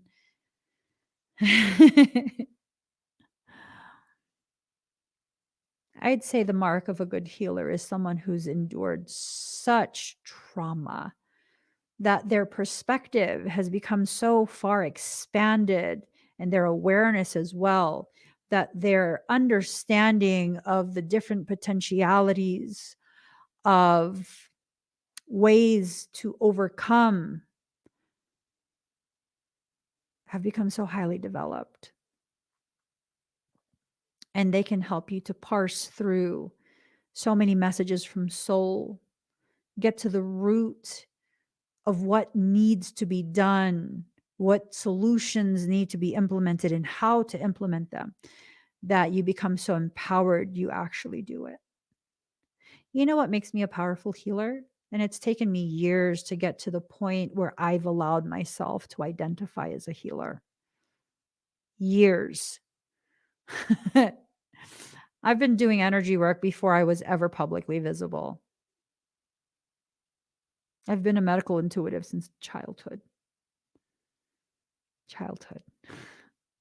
When I say childhood, I'm talking about toddlerhood. I've been a medical intuitive since then.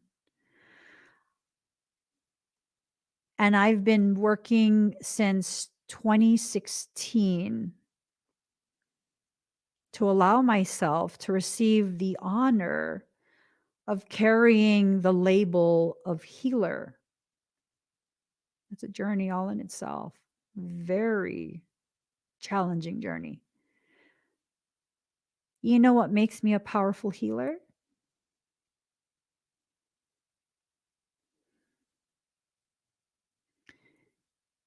It's because I have the ability to get you to believe in me more than you believe in your fear, more than you believe in your self-doubt, more than you believe in your disease.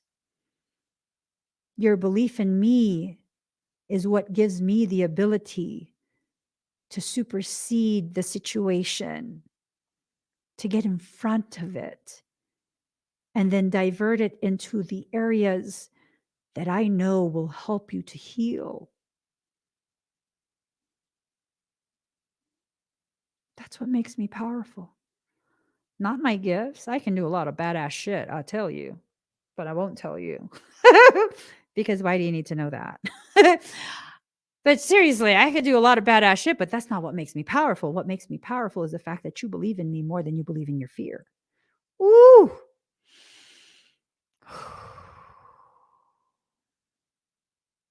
Mm,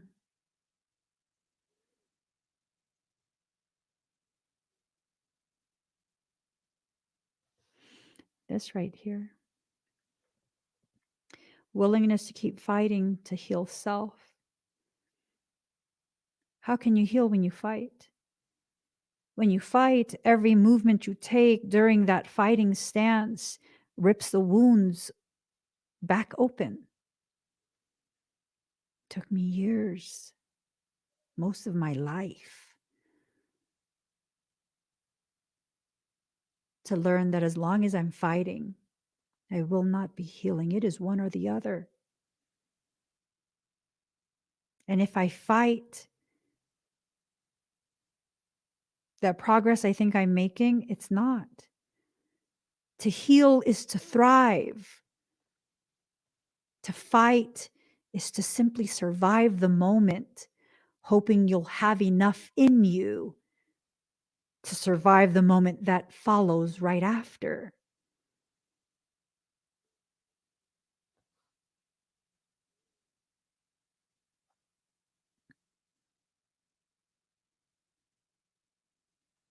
And this one, I get that my mom isn't honest about me to people, though. That's not love.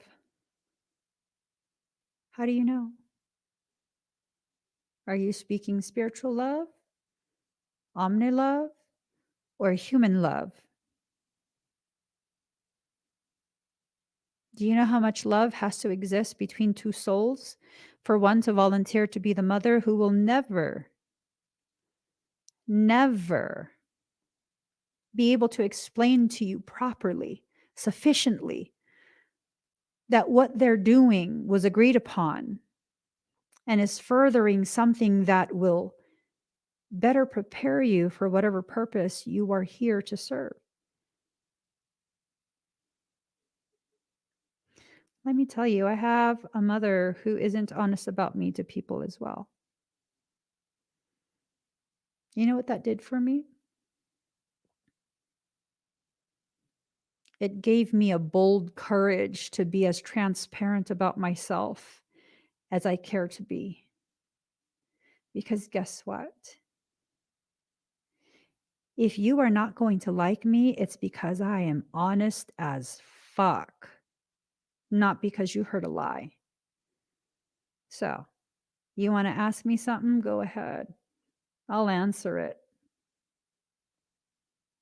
You want to believe a lie? Go ahead. It's not a loss to me.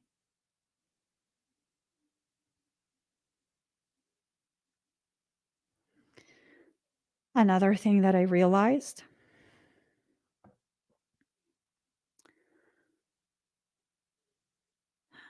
to grow up feeling like my mother never loved me. Not saying she never loved me, I'm saying I grew up feeling like that. It gave me the basis to be able to do the work that I do. Why? There's nothing y'all motherfuckers can say to me or do to me that would hurt my feelings in the way I've been hurt as a child. Really? It's just not gonna happen. Oh, you think I'm ugly? Well, stop fucking looking. Oh, you think I'm fat? Whatever. I jiggle in all the right places. Oh, you think I'm this? I don't care. Oh, you don't want me to exist? Take it up with God. And Jesus tired of your bullshit too. What? The one person I wanted and needed approval from never gave me approval my entire formative years. I never received approval. You think I need your approval?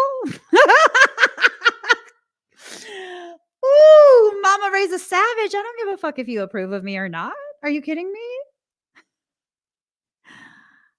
And I'm not saying my mother is a bad person. I'm saying she's the mother I needed, especially when I couldn't understand. And I'm very blessed to have her as my mother. I could not be who I am without the ways in which her trauma bled over onto me. Had there been any other way, I'm sure she would have chosen that. I'm okay with the way our life together unfolded. I'm grateful for it. I know without a shadow of a doubt.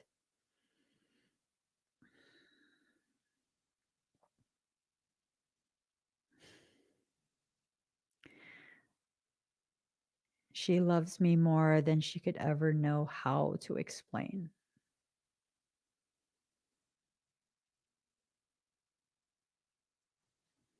I know that without a shadow of a doubt.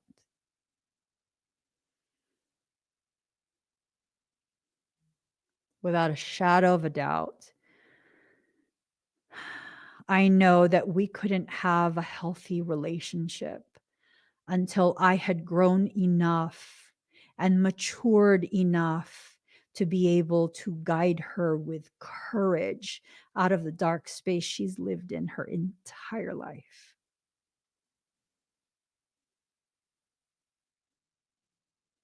And I also came to the realization I am an embodiment of her inner child living outside of her, able to choose the different options that she thought she had no one's permission to choose. Can I blame her for being bitter about that misconstrued idea that I got everything she wanted?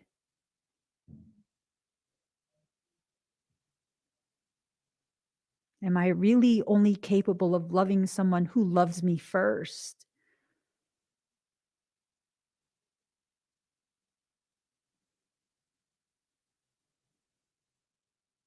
Not everyone's going to heal their relationship with their parent.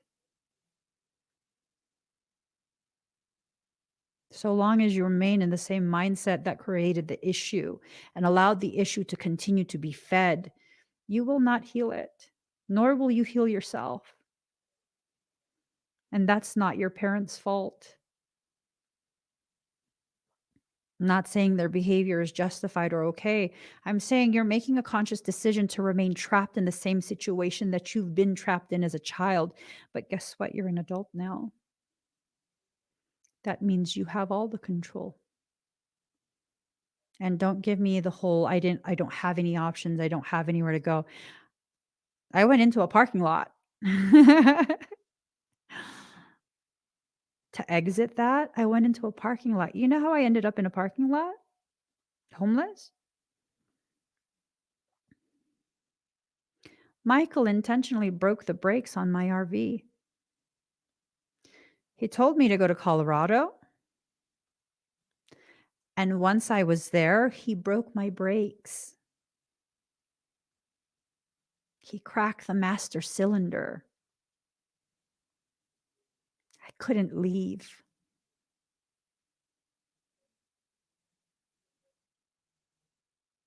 Life has a way of forcing you into the situations that will really allow you to grow beyond the cycles of trauma that you've become so accustomed to. It's now a part of your identity.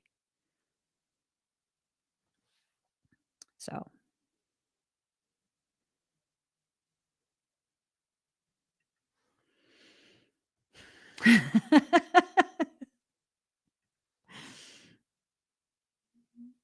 the grandma have skeletons in the closet too. Boo, the grandmas are the skeletons.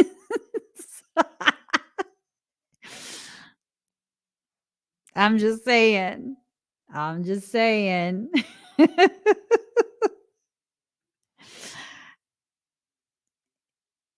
There's nothing in my life that I would change. The people who choose to remain in their toxic spaces, toxic mindsets, toxic behaviors, they can stay exactly where I left them. I will not revert back to that space just to share space with you. You either meet me where I am in a space of peace, growth, sovereignty, or leave me the fuck alone. It's very easy. I'm a very simple person. Meet me where I am, have the same objectives of cultivating further peace, further growth, supporting further maturity, or leave me the fuck alone. It's very simple. You'll be surprised with this. You aren't even expecting it. I think for those who are ready to take accountability for their life, you got to be ready to take accountability, not just ready, but actually willing to. I think you are going to have the opportunity to completely change your life. Nope, I absolutely do not. The question is, do you think family issues can be resolved if never spoken on, like forgive and forget? Hell no. Now, if your family is not a family of communication, if you lead them through your actions out of that by not participating in the cycles and they choose to no longer initiate those cycles, yes. But the whole forgive and forget, those are bullshit concepts. If I'm going to be really honest, they're bullshit concepts.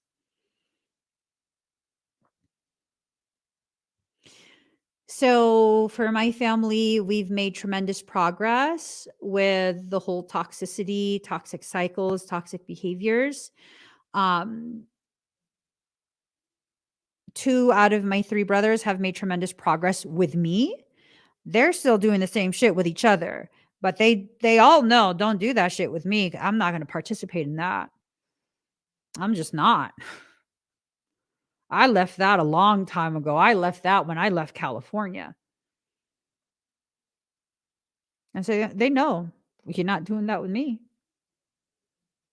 You're just not doing that with me. If you're pissed off at me about something, you can tell me. But if you're going to be disrespectful in that communication, fuck the fuck off. Don't text me. You ain't even got to fake it because I ain't going to text you. Just stay quiet until you're ready to have a civilized conversation. It ain't even worth it. You know? So here's the thing. If you want to be having conversations about things that have happened in the past, you have to understand what your personal objective is with that conversation. Are you seeking to have that conversation so that you can have them admit to things that they don't see in the same way as you? It's not to say they didn't do anything messed up to you. It's that they don't see what you are seeing. They're seeing it from a different perspective. So if your objective is for them to get on the same page as you and recognize the ways in which they hurt you, but they don't believe they hurt you, that's a waste of your time. If the conversation is to maybe first bring up why you're needing to have this conversation by touching on a few things from the past, and then very assertively shifting the conversation into, okay, this is what I'm needing in order to be able to share space with you. And if you're not able to honor the needs that I have, and they have to be reasonable needs, then we can't continue to interact. Because I mean, I'm pretty sure you have very similar characteristics with other family members, right? My siblings and I were all stubborn as fuck, can be aggressive as fuck, right? We're also very deep lovers too. We love deeply. We have loyalty like no other. So it's this thing of, if we're going to have a conversation, I'm not going to try and convince you to agree with me or admit that you're wrong. That's just not going to happen. What I am going to do is communicate what I need so that I can continue to feel as though we can continue to delve deeper into a journey of mutual love and respect. And that we don't have to agree, but we do have to exist in this common space where both of our dignity is cherished. And that's all I ask. Don't fuck with my dignity. I'm not going to fuck with yours. We don't have to agree. We don't have to want the same things. You know, I think for a lot of us, we've been convinced by someone outside of us who are not part of our family dynamic that the dynamic is the most horrible, horrible thing. It's probably not a good dynamic. Don't get me wrong. But is it the most horrible thing? Or have you just been convinced by these Cinderella stories and these like pseudo psychology bullshit that you've seen on social media that convinces you that you are a victim? 99% of what you will find on social media pertaining to psychology, psychological conditions, psychiatric things, relationships, it's all bullshit. It convinces you that you are the victim. And the moment you begin to identify as the victim is the moment you've locked yourself into that specific pain and you will not let it go because now you are convinced this is your right to be here and have everyone recognize your pain. And not everyone has to recognize your pain. This is what I've learned. And you're going to have to be okay with that. Not okay with the pain being perpetuated by continuously treating you poorly, but you're going to have to be okay with people not understanding why you felt the way you did about the treatment you received from them that they thought was no big problem.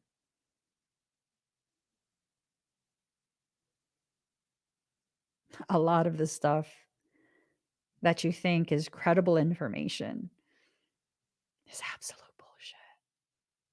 It's to keep you trapped in those cycles. The whole concept of forgiveness.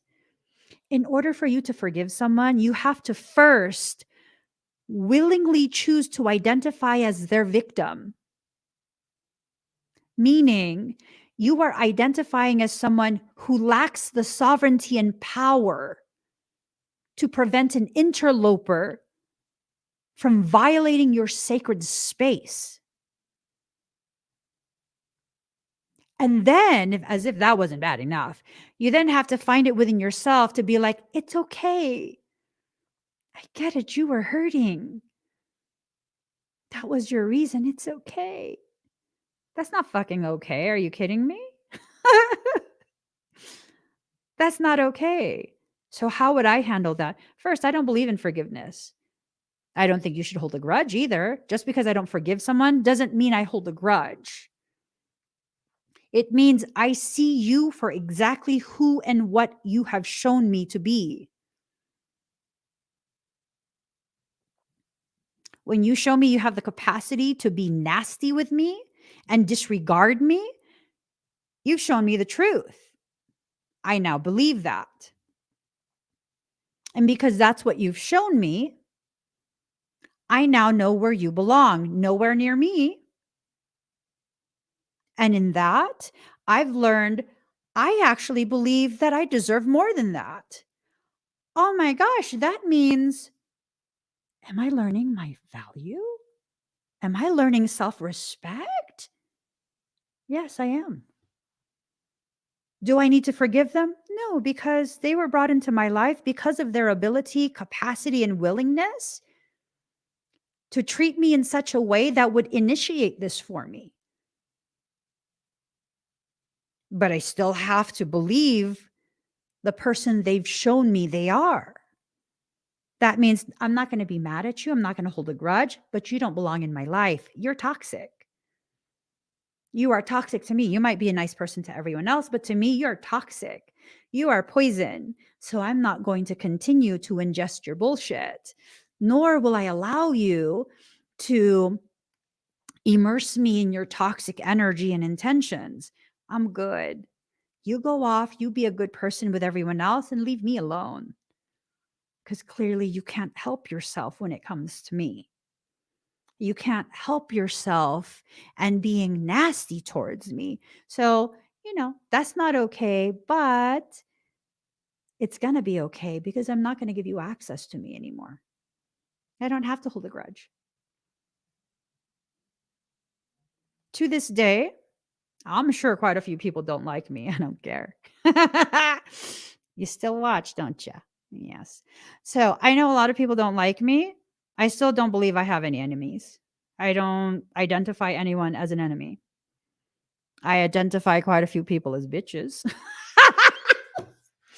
I'm serious. I identify quite a few people as petty, jealous bitches. Um, and I hope the best for them, genuinely. I hope them enough success and healing that they could just move on with their life instead of continuously coming to check in and see if I'm still doing okay. Honey, I'm going to always do okay. It's because I'm a happy person with a grateful heart, highly developed clarity. I will always be okay. You hurt your own feelings by holding your breath, waiting for the day that I'm not. Do yourself a favor. Stop waiting for me to fall and stay down, because I don't even see it as falling.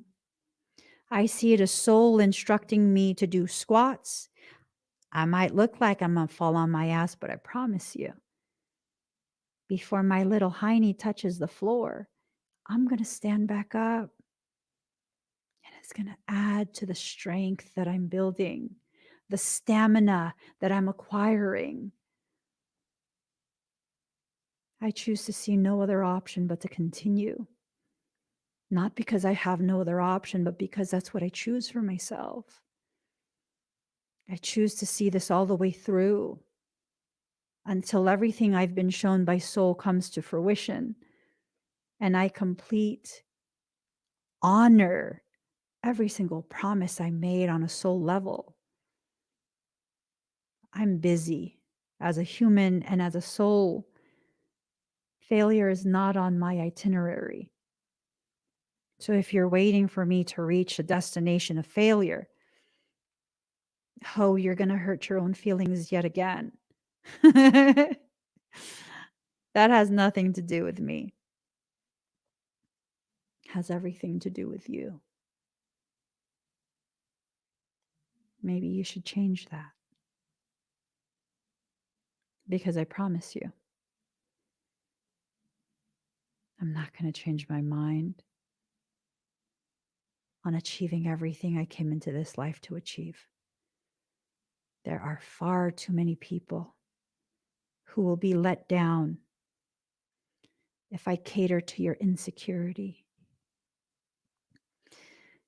And I say this with as much conviction as I can possibly muster. I am more than willing to sacrifice you for the collective whole. I am willing to allow you to have hurt feelings so that I can fulfill whatever destiny I'm here to fulfill, because I'm not willing to hurt everyone else just on account of you lacking maturity, direction, and drive. Take a workshop somewhere, learn how to cultivate that within yourself. Hire a life coach. Go see some inspirational speakers. Go to the gym and start working out. Something, I don't know. Whatever the hell you need, but I promise you, whatever it is, I don't know what it is, and I'm not going to take time to find out because that's your job. I'm busy trying to find out what else I can do to support my process of developing the maturity to live up to the expectations of the people I promised to support, empower, inspire, and uplift. You can be numbered among them, or you can be left on the curbside. It's up to you. That's your choice. But whatever you choose, it will not affect the clarity I have about the life I live. You have to get to that point, you guys.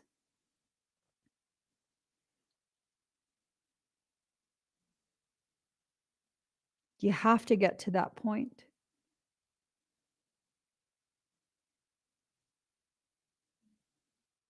You have to. You have to get to the point where your mindset is that.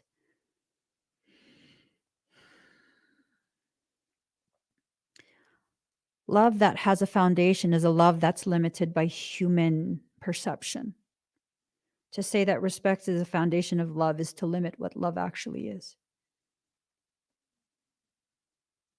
Sometimes when you are in a circumstance with someone who truly and genuinely loves you, and there is a very heated conversation and hurtful things are said, things that make you feel disrespected. Sometimes, in that moment of feeling disrespected and receiving disrespectful behaviors, sometimes that's when you're gifted the opportunity to choose to respect yourself, which is more powerful than any respect anyone can give you.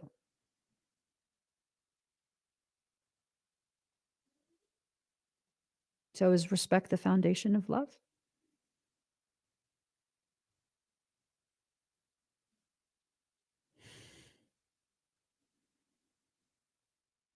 The only love that I subscribe to is omni love, and it has no limitations, no foundation, and no limit, no form.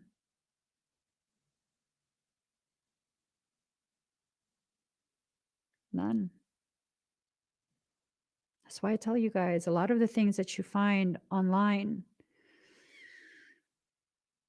if you don't develop your clarity, if you don't develop your connection with your soul to better understand what your soul is trying to communicate through axioms and memes, social media posts, videos, lyrics,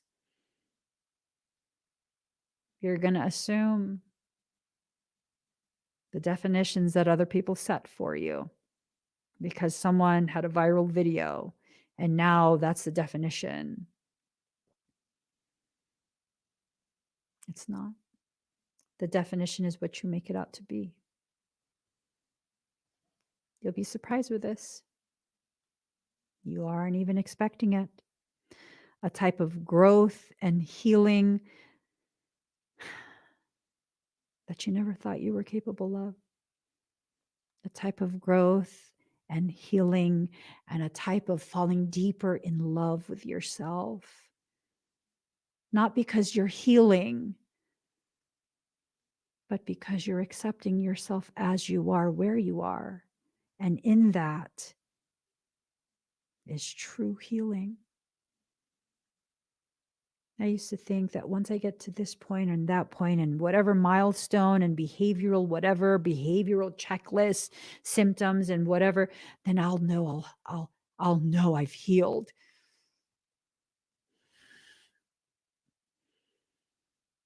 I know I'm doing a very good job healing because guess what? I can be gentle with myself now.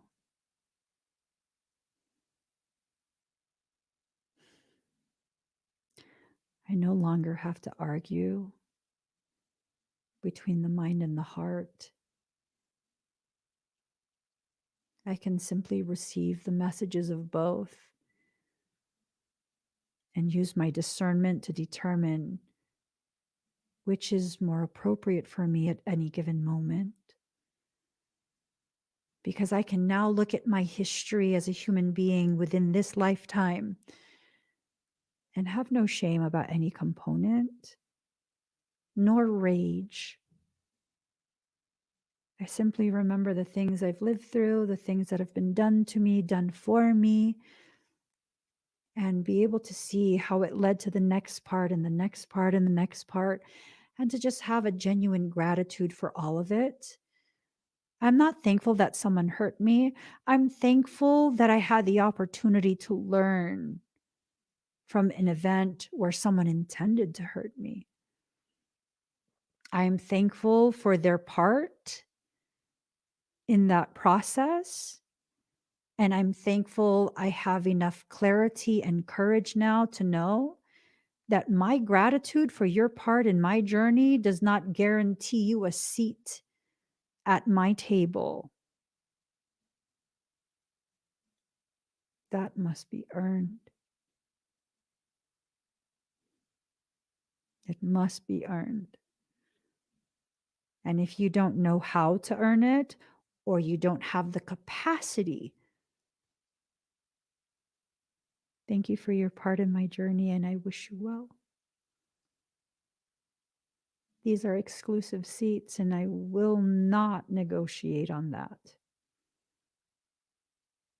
I will not negotiate on what I understand for myself and my journey, knowing that it will still continue to develop. My understanding will continue to grow, it will continue to develop. And in time, I'll have a different perspective. But for right now, the perspective that I have for myself and my journey is where I need to be.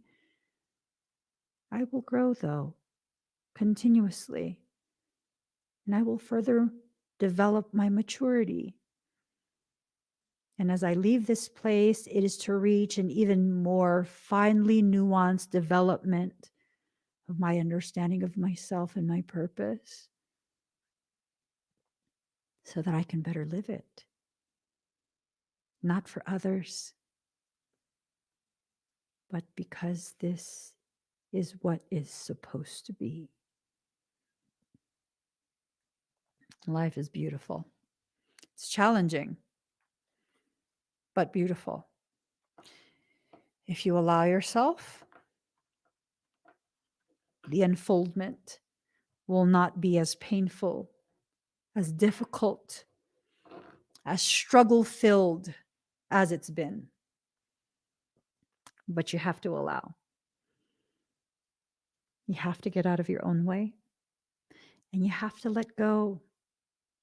I promise you, as much as you think you know,